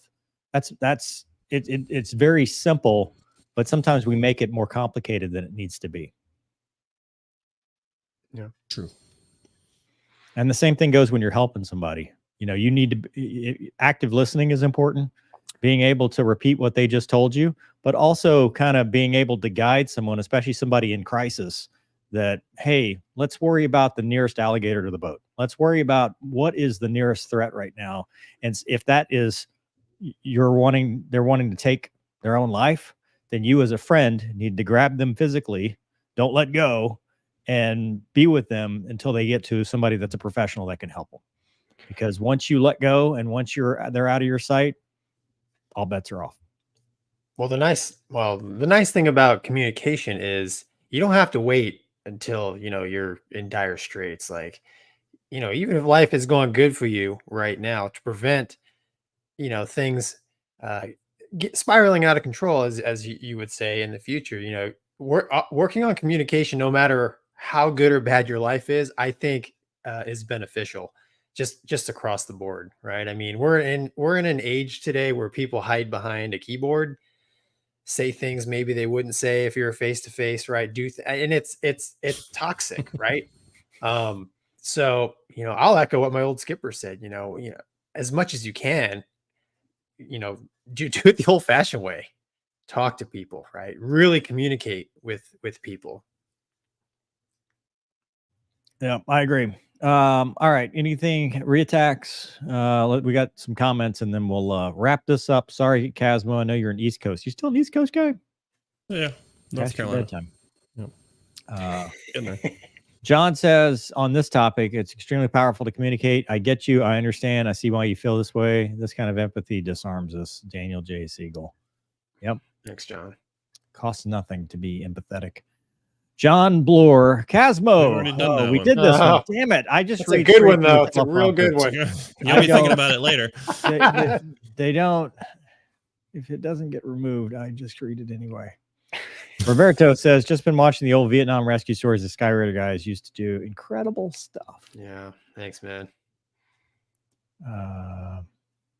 Here's the next one. Janitor's back says, how about World War I stop with Campbell to fight drones? Probably got to use the blip switch. Oh, man. OV10. OV10, yeah. Better have good aim. Plexi. I don't know anyone that uses a spin override switch. We're degenerates, but even degenerates have standards. No, I do. I do. There are no standards. Yeah. I was demoed this previously. MJ. Thanks, MJ. Gonky. Yeah, our guys are great. I flew rotary back in the day. Oh, cool. What is that, Casmo? What's a 5 AAAVN? That's their 5th aviation something. Oh, that's not Australian Army Aviation, if I remember correctly. Look at that. And knew a lot of the pointy guys, mostly pig drivers. Is that the F-111? Yeah. We had the same leadership issues as you all, but it was a great family. Our guys rock. MJ, most of the Aussie fighter pilots I hung out with were the F-111 guys, because when they transitioned to the Rhino, they all came to Lemoore, and I was an IP there, and we got to train with them. But we had guest IPs that were from the legendary Legacy Hornet, and it was great. We all went to Key West in their fighter phase, and it was awesome. Great dudes. Oh yeah. Zippers forever. We've come a long way. No one talked in the 80s, and too many took a permanent out years later. We lost security clearances if we spoke up. That's not true anymore, so we speak up. So speak up and get help. Yep. Thanks, Zipper. And that is it. Is that a wrap? Yep. That was it. Wow. We made it. Nice work. Yeah. Casmo. It's been a Yes, pleasure, sir. my friend. Yeah, thanks, Casmo. Yeah, we're gonna have you on more often. Appreciate it. Dude, that camera is amazing. Like, you look beautiful. It's very high definition. Yeah. Very good. It's a Lumix. Yeah. Wow. Yeah. Gonky, you need that. Just imagine how many fans we have if Gonky had such technology.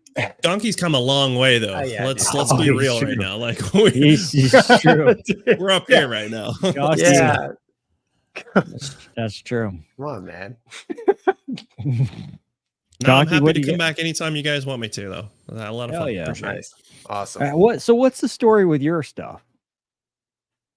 My show, yeah. I mean, I do it when I can. I'm always on the road, and then like we were talking about earlier, it's hard to find guests. I need a Gonky. That's the problem. I need a sidekick. You mean wait a minute? You mean a pretty face? Right. I need a pretty face to go with my massive brain. Yeah, but my schedule's hectic. That's been the 100% problem. It's just trying to track down the time. My schedule is so inconsistent, so that's the challenge. I do it when I can. Do you need an E2 guy? Good. Does anyone need an E2 guy? Oh, never mind. Internet's gonna shut you down. Just send all hate mail to Casmo, not to us. God damn, that was rough. Good job, Mover. I was trying to. It was a layup. It was supposed to be easy. Like, I'll take Wombat on my channel anytime, and he can talk. I've never talked to Wombat. I don't know Wombat. I haven't spent any time with him. All right, this goes back to the mental health minute on communication. If you don't know him, don't open with. Don't beat him up. Yeah, Thanks, don't open when I'm trying. It's a nice layup. No, but Casmo, if it's Rios and Wizzos, you can totally just blast them. No problem. You're not real people. See, they're not real. Don't let them sit with us at the table. Yeah. Nerds. Next. Sorry. I'm kidding, Wombat. I'm just messing with you. Next week on the Mean Girls podcast. Gonky is the chief mean girl. I'm not. Dude, I'm just happy he brought it back because I felt bad when you bullied him out of using it. I didn't bully him. I'm a fan of the Tomcat stuff. All right. Stay in your lane. Stay in your lane. Yeah. Passenger talk only. Gonky, yes. What do you got to end this conversation before? Nothing. Hey, I just want to thank you everybody for joining us tonight. I'm sure we had quite a bit of people. I'm sure it's because Casmo was here, so I got to give it to him. Thanks, man. Appreciate it. Yeah. Doug, thanks for being the glue. Doug, we always appreciate Doug. Doug, you got anything? The unsung glue. Nothing particular. Okay. I'm gonna have a good time under general anesthesia tomorrow. Oh, always a good time. just dropping that one in and just walking away. Yeah. It's only a 6 months of rehab. See you guys. Yeah. Hey, that's how I look at it. We're requesting medical leave for denied. I'll be back next week. We need you for next week. Denied. You'll have to do it from the hospital room. God, the internet is still better than just Gonky's. it's minor surgery to remove some fatty tumors on my abdomen. Nothing to. It's not a tumor. Well, it's definitely 7 tumors. Sounds like a tumor. Lipomas. Look them up. They're nothing. Yeah. A dog had that. My dad had it under his gun belt of all places. Oh wow, that doesn't sound good. All right. On that note, thanks everyone. Thanks for watching. Thanks for being a part of our wonderful podcast. We will see you, or you can listen to us if you're doing that next week. Next week, same great time, same great channel. Yep. Peace. Good night, everyone. Bye.